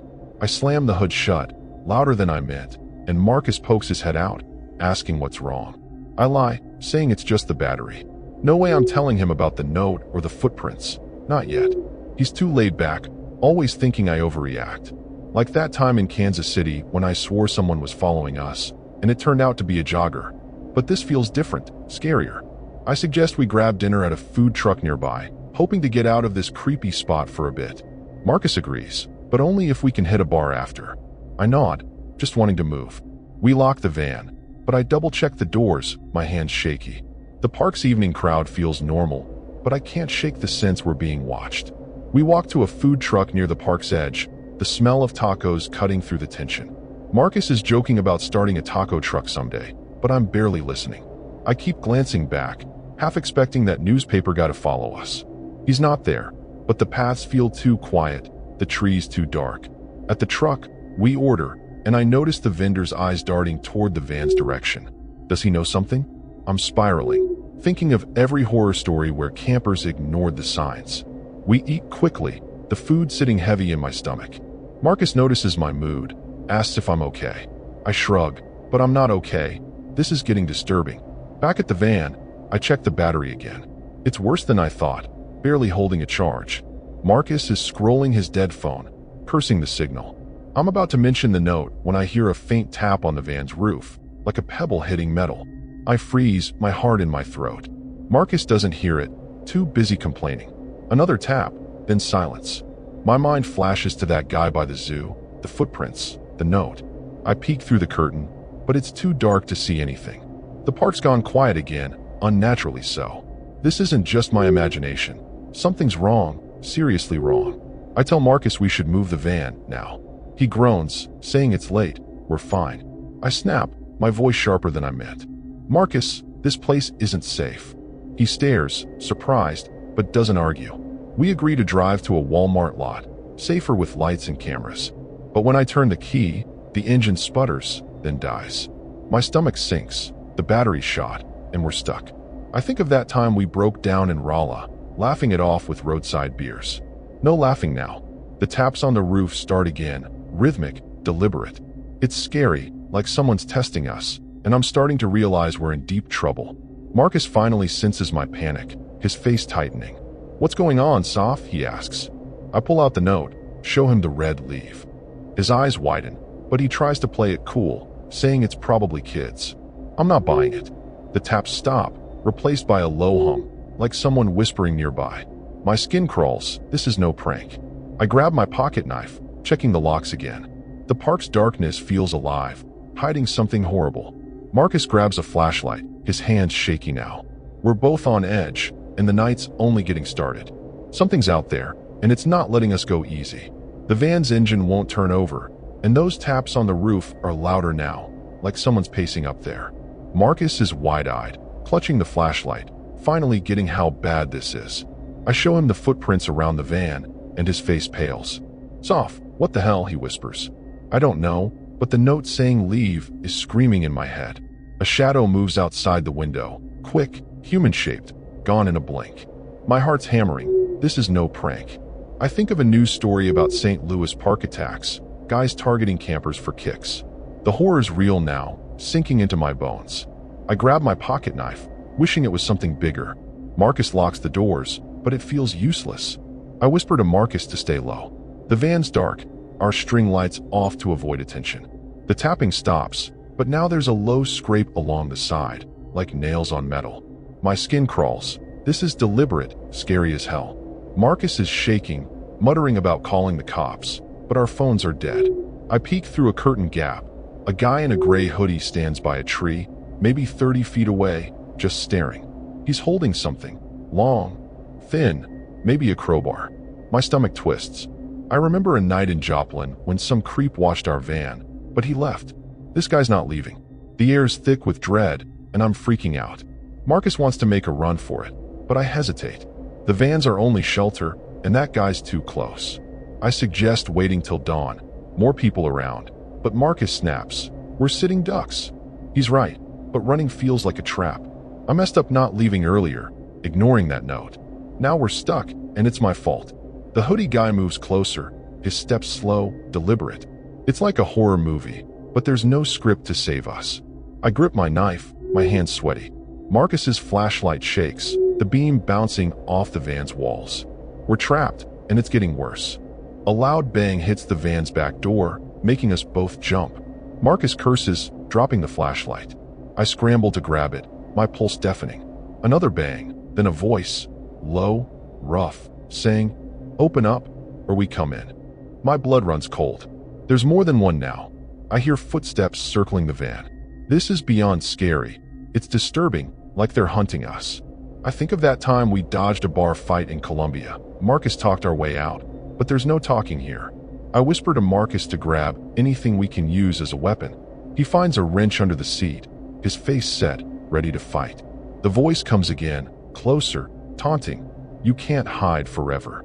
My heart stops. They know we're here, and they're enjoying this. I peek out again. Hoodie guy's joined by another, shorter, with a scarf covering his face. They're standing together, like they're planning something. The crowbar's in hoodie guy's hand, glinting under the streetlight. My mind flashes to a true crime show about stalkers cornering people in parks. Is this them? The horror's choking me now, and I'm kicking myself for parking here. Marcus whispers, "What do we do, Soph?" I don't know, but we can't stay here. I tell Marcus to get ready to run. We'll aim for the park's main road. More lights, more people. But the van's surrounded, and I hear a third set of footsteps now, heavier, near the front. 3 of them. My stomach lurches. I fumble with the pepper spray in my bag, handing it to Marcus. He's never used it, and I'm worried he'll freeze. Last summer, he panicked when a dog chased us, and I had to handle it. This is way scarier. The banging starts again, rhythmic, like they're toying with us. The van feels like a coffin, and I'm starting to think we won't make it out. Something heavy slams into the side window, cracking the glass. Lena gasps, and I clamp a hand over my mouth to stay quiet. The hoodie guy's right there, his face half hidden, eyes locked on the van. He's smiling, a sick, twisted grin that makes my skin crawl. This isn't just a robbery. It's something darker, more disturbing. I whisper to Marcus to wait for a gap, then we bolt. He nods, but his hands are shaking so bad the wrench clatters. The men outside laugh, low and guttural, like they heard it. My mind's racing. How did we end up in this nightmare? I grip my knife tighter, praying we get a chance to run. The footsteps stop, and for a second, it's dead quiet. Too quiet. I strain to hear, but there's nothing, just the hum of the park's distant lights. Are they gone? My gut says no. I peek through the cracked window, and my heart drops. The scarf guy's holding a gas can, pouring something around the van. The smell hits me. Gasoline. They're gonna burn us out. The horror's overwhelming now, a full-on panic. Marcus sees it too, his face white. We're out of time, and I'm cursing every decision that led us here. I grab his hand, ready to make a move, any move, before it's too late. The gas smells stronger now, stinging my nose. I hear a match strike, a tiny hiss that's louder than a scream in my head. The hoodie guy's voice cuts through. Last chance, kids. My body's screaming to run, but my legs feel like lead.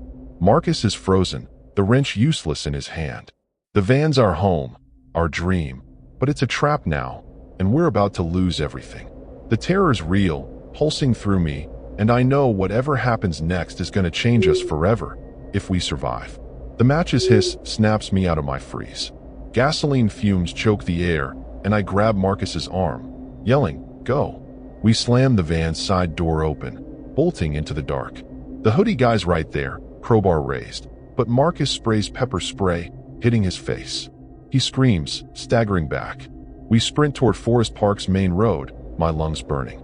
Footsteps pound behind us, scarf guy and the third creep, heavy boots crunching gravel. It's pure horror, like being chased in a nightmare you can't wake from.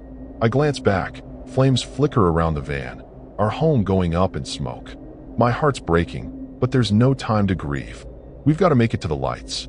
We dodge through trees, branches clawing my face. Marcus is panting, clutching the wrench like a lifeline. The park's paths twist, and I'm praying we hit Skinker Boulevard soon. A shout cuts through the dark, scarf guy, close, yelling something I can't make out. My legs scream, but I push harder, dragging Marcus. Last year, we outran a storm in Rolla, laughing like idiots. This is different, scarier, life or death. I spot a pavilion ahead, its lights dim but promising cover. We dive behind it, crouching low. My pulse is deafening, and I'm cursing myself for parking in this cursed spot.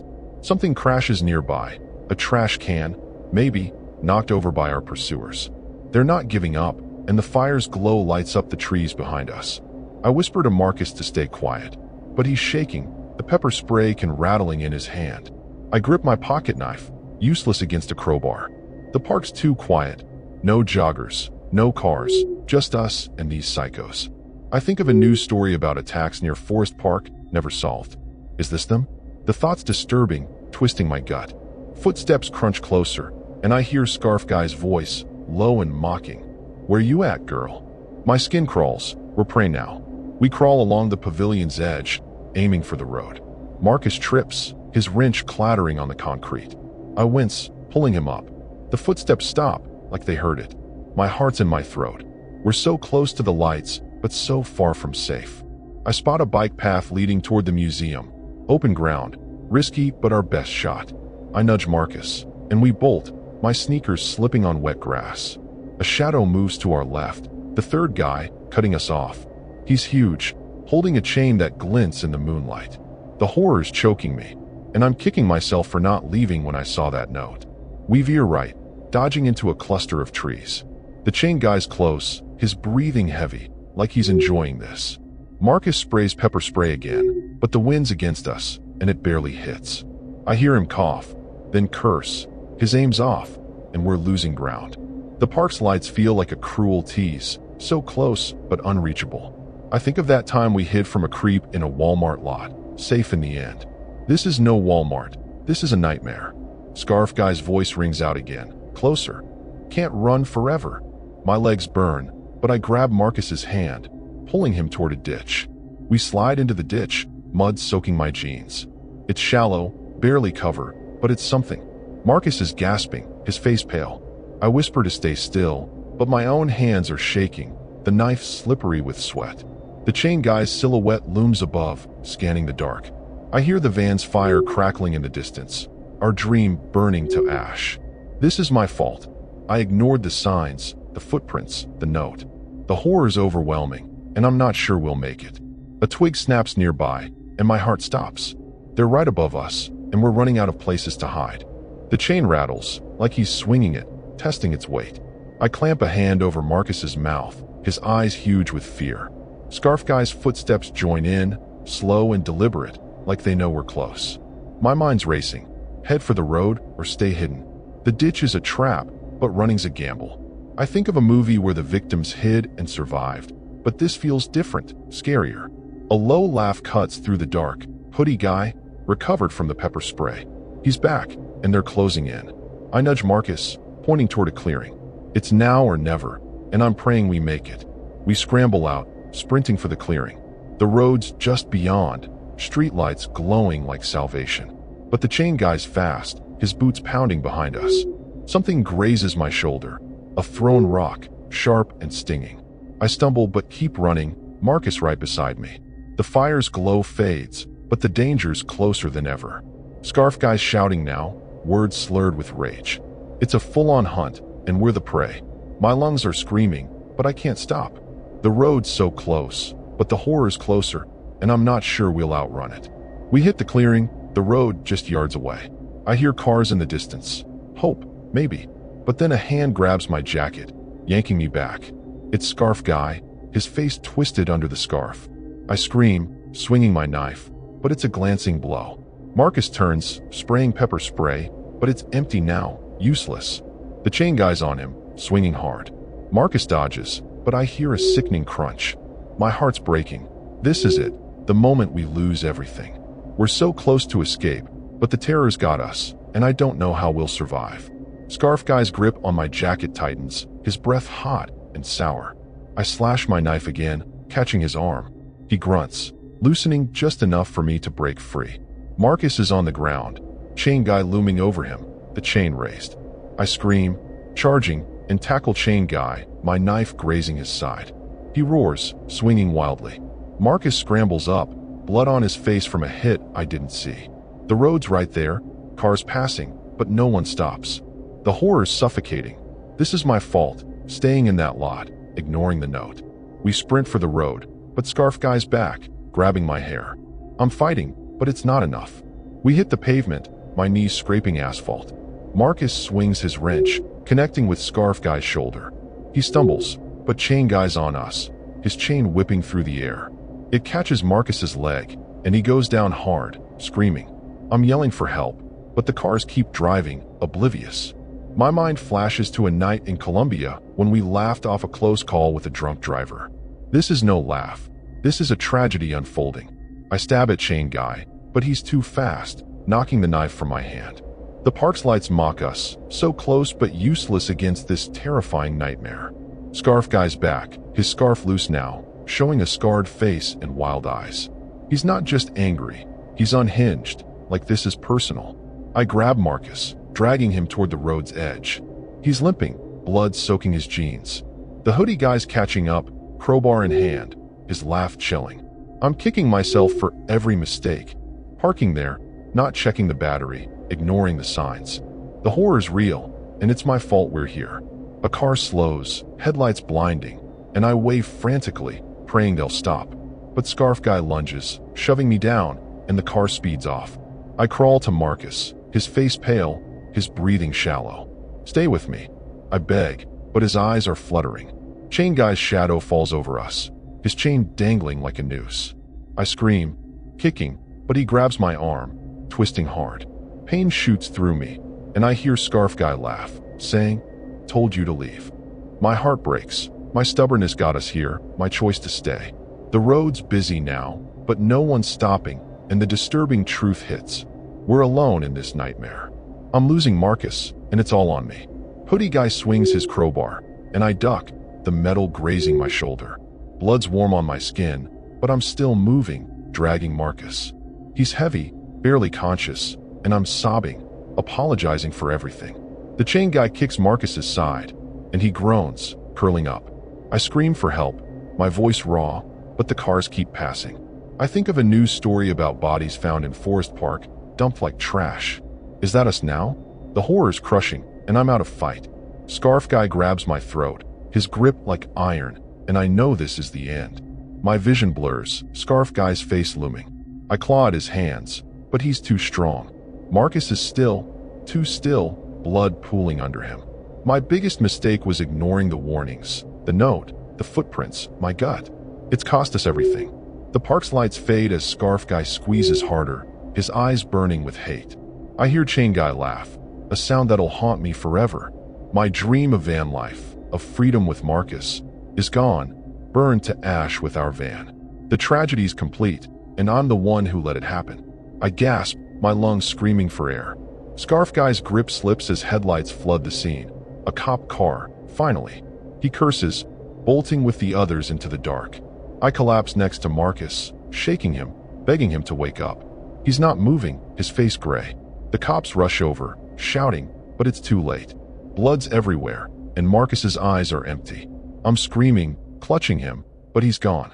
The horror's over, but the pain's just starting. My choices, staying, ignoring the signs, killed him. The cops pull me away, but I'm broken, lost in guilt. I'm in the cop car, wrapped in a blanket, staring at the park. The van's a smoldering wreck in the distance, our home destroyed.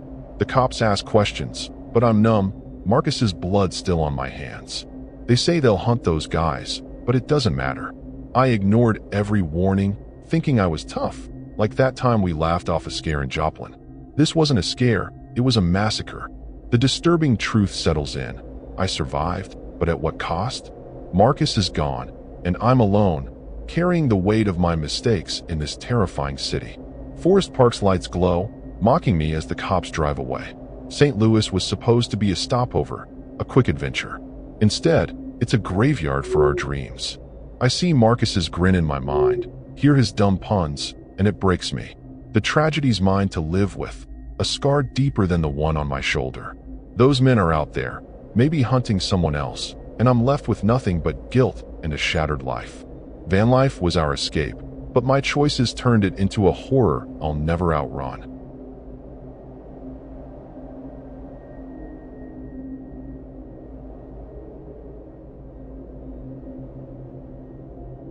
I'm Nora Bailey, 34 years old, from Jefferson City, Missouri.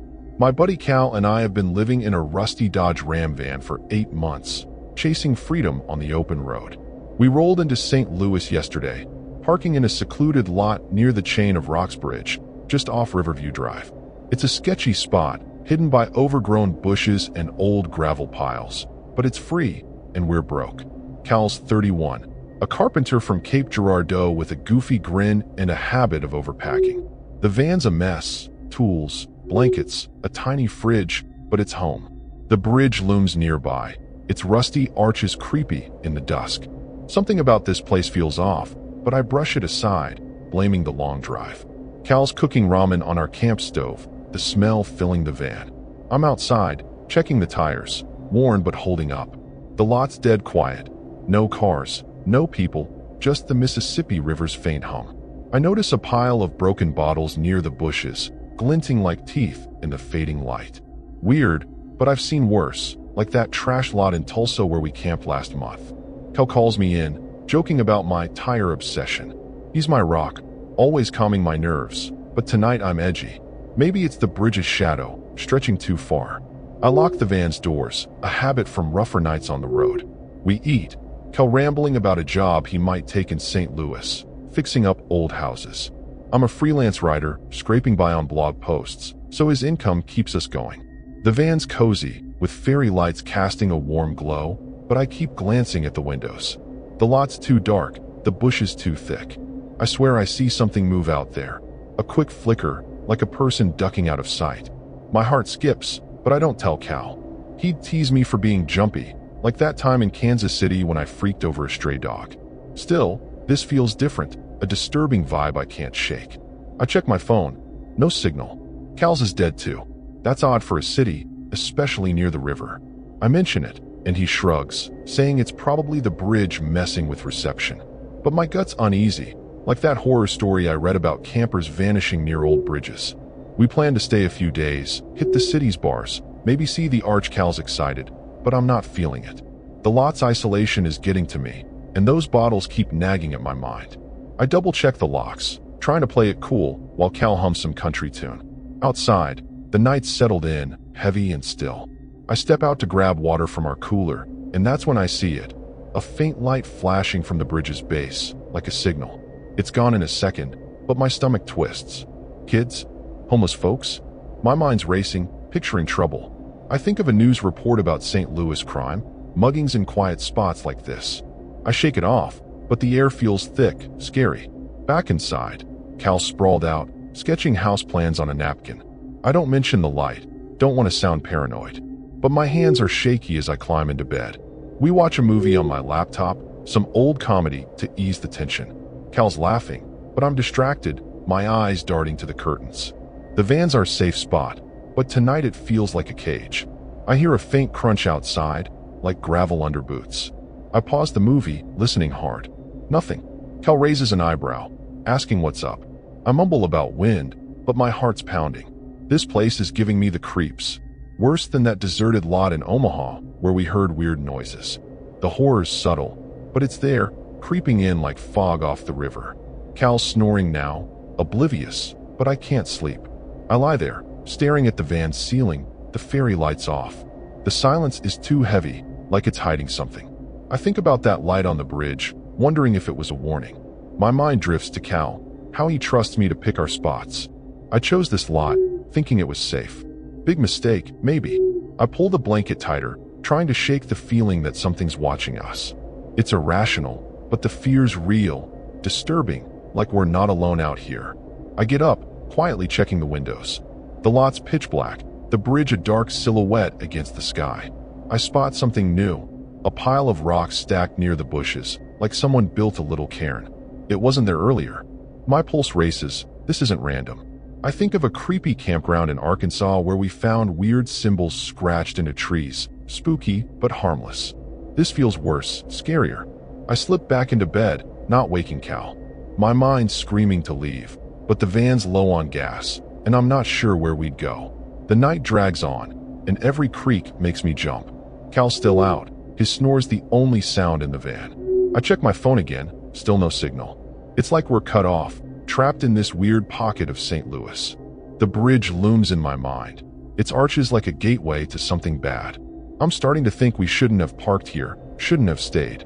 The horror's building, slow and steady, and I'm not sure what's coming, but it's close. I close my eyes, praying for morning, but sleep's not coming tonight. Morning hits, and I'm up before Cal, my nerves still fried from that light on the bridge. The van's chilly, the river's damp smell seeping in. I check the gas gauge, quarter tank, not great. Cal's stirring, grumbling about needing coffee. I mention the no signal issue, and he brushes it off, saying it's just a dead zone. But those bottles and that cairn are stuck in my head, and I'm not buying his chill vibe. I suggest moving to a proper campground, but Cal's stubborn, wants to stay near the bridge for the vibes. I'm pissed. Last time he pulled this, we got stuck in a sketchy lot in Memphis. My gut's screaming this place is bad news, but I don't push, not yet.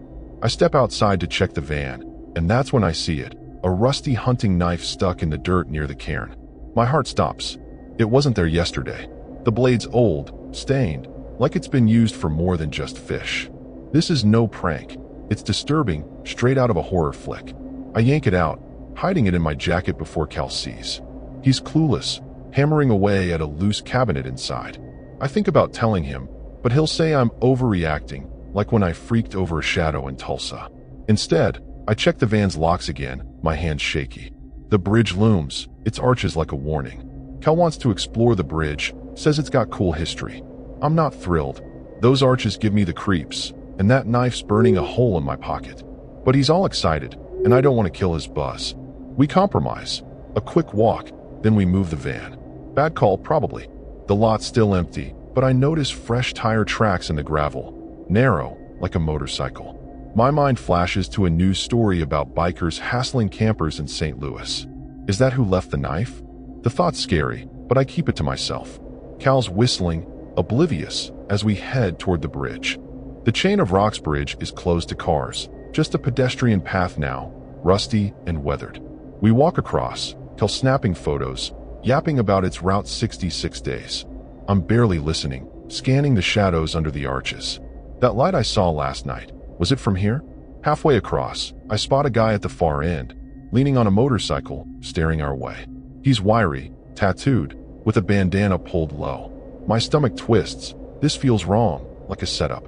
I nudge Cal, but he's too busy framing a shot. I think of a time we dodged a creepy dude in a bar. Cal talked us out of it, but this guy's vibe is darker, more disturbing. Back at the van, the battery's acting up, flickering the lights. Great, another problem. Cal's no mechanic, and I'm barely better, but I pop the hood anyway. The tire tracks are fresher now, circling the van. My heart's racing. Someone's been here while we were gone. I show Cal, and he finally looks uneasy, muttering about joyriders. But joyriders don't leave knives in the dirt.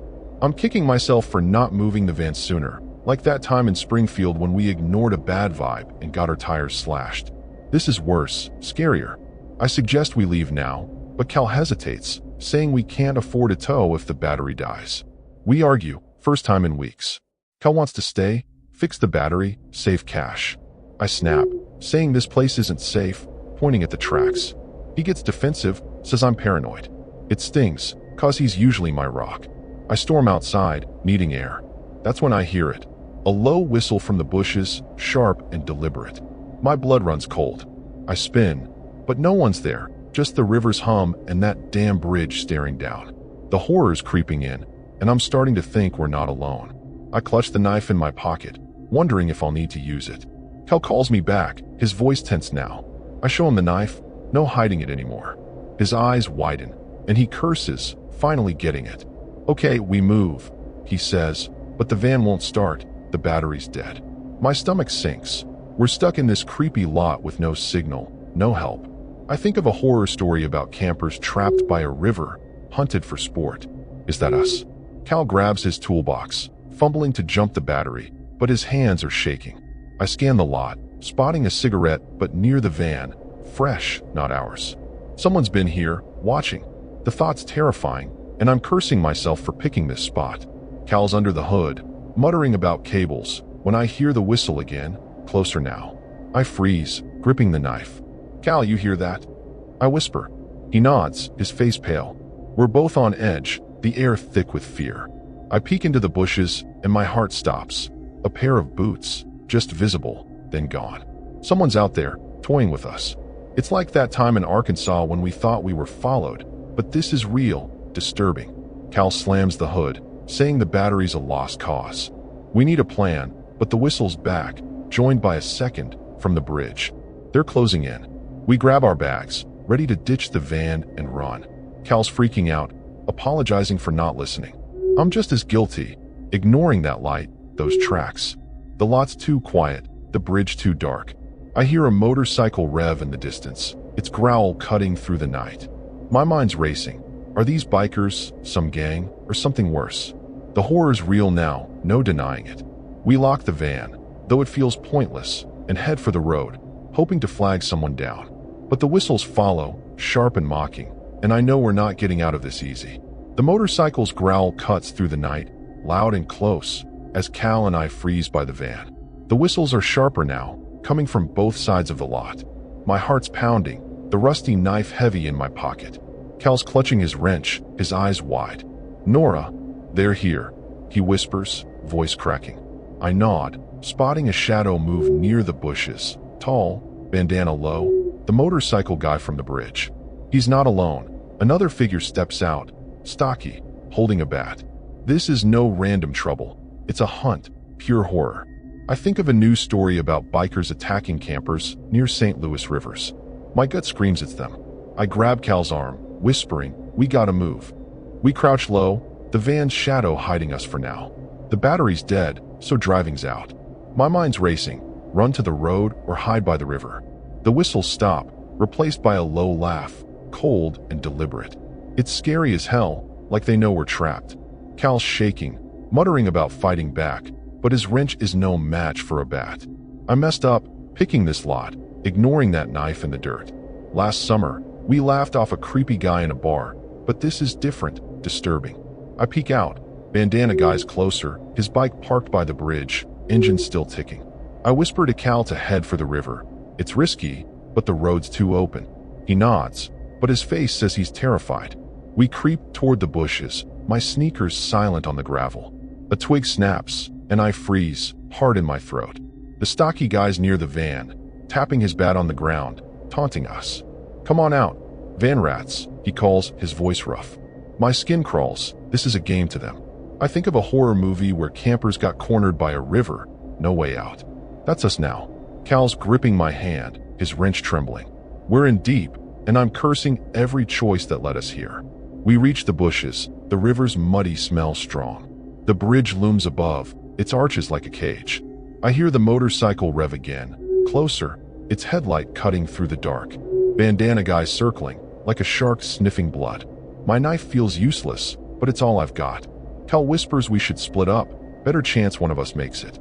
I hate it, but he's right. Last time we stuck together in a bad spot, we barely got out. This is scarier, a full-on nightmare. I nod, pointing him toward the riverbank while I aim for the bridge's base, hoping to draw them off. I creep toward the bridge, my breath shallow. The stocky guy's still by the van, smashing a window with his bat. Glass shatters, and I wince. Our home's getting trashed. I hear Kel moving, his steps too loud in the dark. A shout cuts through, bandana guy spotted him. My heart sinks, splitting up was a mistake. I'm about to turn back when a third guy appears, lean, with a chain wrapped around his fist. He's blocking my path to the bridge, his eyes glinting like he's enjoying this. The horror's real now, and I'm alone, my plan falling apart. I grip the knife, praying Cal's okay. The chain guy steps closer, his chain clinking softly. "Where's your friend?"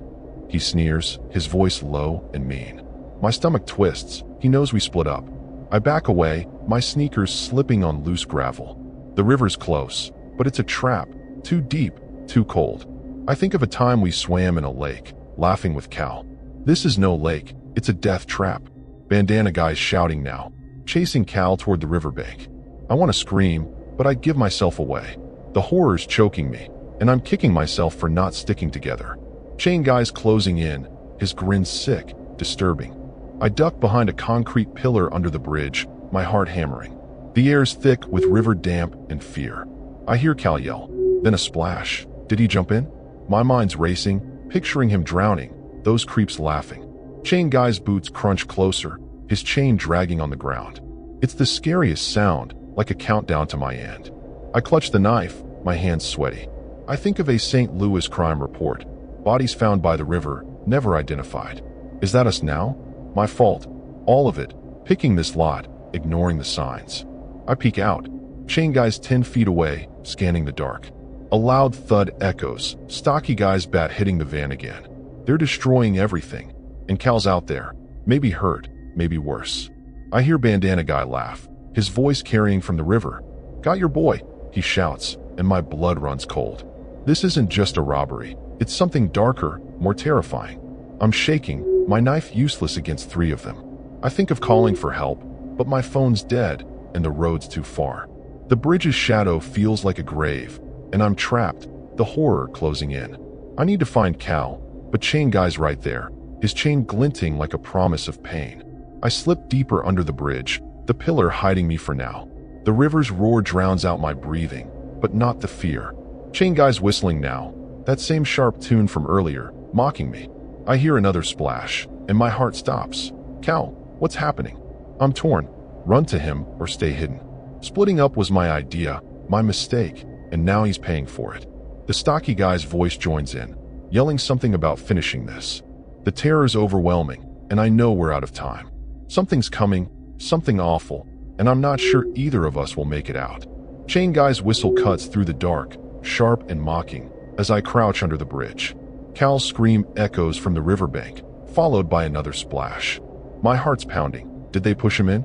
I grip my rusty knife, useless against his chain, and bolt from the pillar, aiming for the river. The stocky guy's bat slams the van again, the sound ringing in my ears. Bandana guy's laugh carries over the water, cold and cruel. This is pure horror, a hunt we didn't sign up for. My sneakers slip on wet rocks, but I keep running, praying Cal's alive. I think of us dodging a storm in Springfield, laughing it off. No laughing now. This is life or death, and I'm terrified. I reach the riverbank, the Mississippi's current roaring. Cal's nowhere, just ripples in the dark water. Bandana guy's there, his motorcycle parked nearby, headlight cutting through the fog. He's scanning the river, bat guy at his side.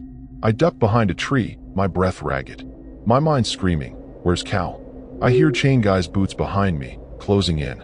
Splitting up was my dumb idea, like that time we split up hiking and I got lost for hours. This is worse, scarier.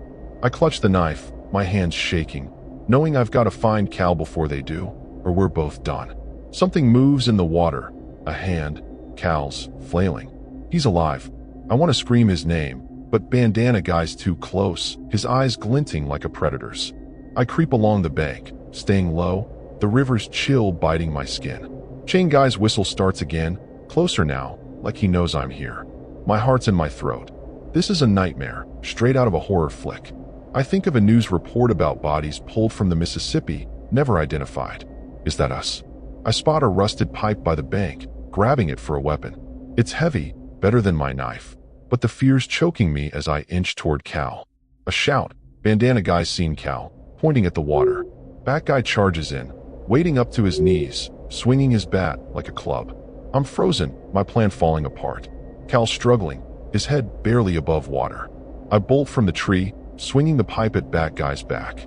It connects, and he stumbles, cursing. Bandana Guy turns, his eyes locking on me. Got you, he snarls, rushing me. I swing again, but he dodges, tackling me to the ground. The pipe's gone, my knife too, and the horror's overwhelming. Cal's still in the water, and I'm fighting for my life. I kick hard, catching Bandana Guy's knee. He grunts, loosening his grip, and I scramble up, running for the river. Chain Guy's there now, his chain swinging like a whip. My shoulder burns from the tackle, but I dive toward Cal, yelling his name. He's clinging to a rock, his face pale, blood on his forehead. Nora, go, he gasps, but I'm not leaving him. I grab his arm, pulling, but the current's strong, and Bat Guy's back, splashing toward us. This is terrifying, like every mistake I've made.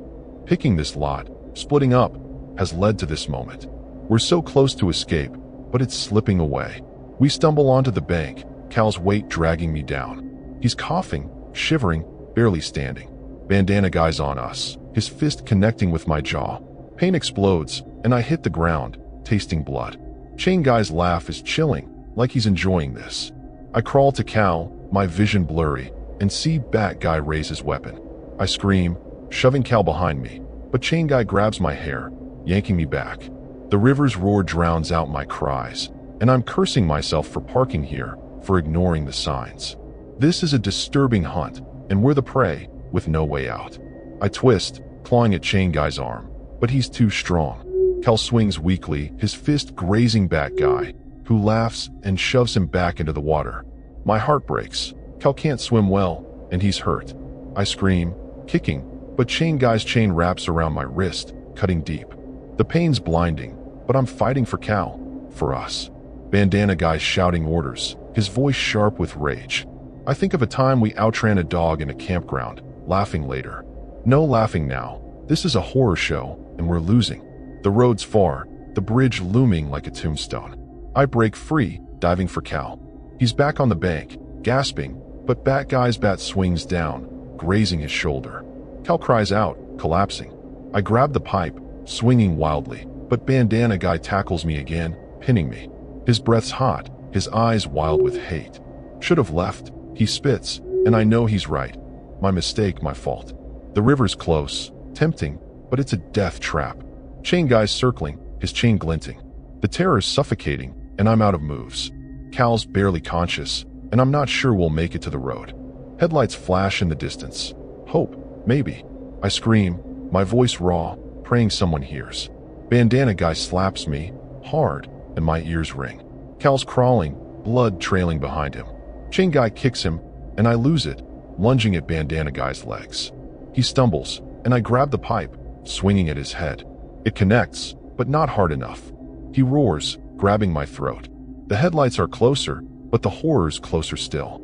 Cal's not moving now, and I'm fighting alone, my mistakes piling up like the gravel under my feet. We're so close to freedom, but it's slipping away fast. Bandana Guy's hand tightens on my throat, my vision spotting black. Cal's still on the bank, blood pooling under him. I claw at Bandana Guy's arm, gasping, but he's relentless, his eyes burning with rage.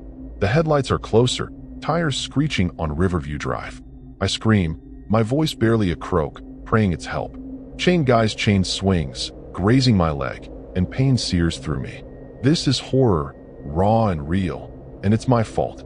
Ignoring the knife, the tracks, the light. Cal's groan pulls me back, and I kick hard, catching Bandana Guy's shin. He stumbles, and I roll free, crawling to Cal. He's alive, but barely, his eyes fluttering. I drag Cal toward the road, my strength fading. Bat Guy's back, his bat raised, but the headlights flood the scene. A truck, not cops, but someone. I wave, screaming, my throat raw. Bandana Guy grabs my ankle, yanking me down. I kick, connecting with his face, and he curses, blood dripping. Chain Guy's on Cal, kicking his ribs. My heart's breaking. Cal's my rock, and I led us to this terrifying end. The truck stops, a guy yelling, "What's going on?" I scream for help, but Bat Guy swings at the driver, who ducks and runs back to his truck. We're alone again. I grab the pipe, swinging at Chain Guy to keep him off Cal. It hits his arm, and he roars, dropping the chain. I pull Cal up, his weight crushing me, and stumble toward the road. The truck's pulling away, our chance gone. Bandana Guy's back, his knife out now, the same rusty one from the cairn. My stomach twists. This was planned, a disturbing trap. I think of a St. Louis crime story, campers stabbed by the river. That's us now, and it's my fault for staying. I shove Cal behind a rock, swinging the pipe, but Bandana Guy's too fast, slicing my arm. Blood's warm, and I'm dizzy, but I can't stop. Cal's coughing, blood on his lips. "Nora, run." He gasps, but I won't leave him. I swing the pipe again, grazing Bandana Guy's shoulder. He laughs, chilling and cruel, like this is fun. Chain Guy's back, grabbing my hair, and I scream, flailing. The horror's overwhelming. I ignored every warning. Pick this lot, split us up. My mistakes piled up, and now Cal's dying. Bat Guy's circling, his bat tapping the ground. I hear sirens in the distance, faint but real. Hope flares, but Bandana Guy's knife is at my throat, and I know we're out of time. The knife presses harder, my blood mixing with Cal's on the ground. I'm sobbing, apologizing to him, but his eyes are glazing over. Chain Guy kicks me, pain exploding in my ribs. The sirens are louder, but Bandana Guy's not stopping, his blade biting deeper. I think of our van life dreams, Cal's goofy grin, our late night talks. It's all gone, burned in this nightmare. My biggest mistake was thinking we were safe, ignoring the signs. The truck's gone, the sirens too slow. The horror's complete, a tragedy I caused. I'm fighting, but it's not enough. Cal's slipping away, and I'm next. Headlights flash again, cops this time, thank God. Bandana Guy curses, shoving me down. Chain Guy and Bat Guy bolt, disappearing into the bushes. I crawl to Cal, shaking him, begging him to hold on. His breathing shallow, his face gray. The cops rush over, shouting, but it's too late. Cal's hand goes limp in mine, his eyes empty. I'm screaming, clutching him, but he's gone. The horror's over, but the pain's just starting. My choices, staying, splitting up, killed him. The bridge looms, a silent witness to my failure. I'm in the cop car, wrapped in a blanket, my arm bandaged but still bleeding.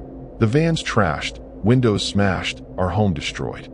The cops ask questions, but I'm numb, Cal's blood on my hands. They say they'll hunt those guys, but it doesn't matter. I ignored the knife, the tracks, my gut, thinking I was tough.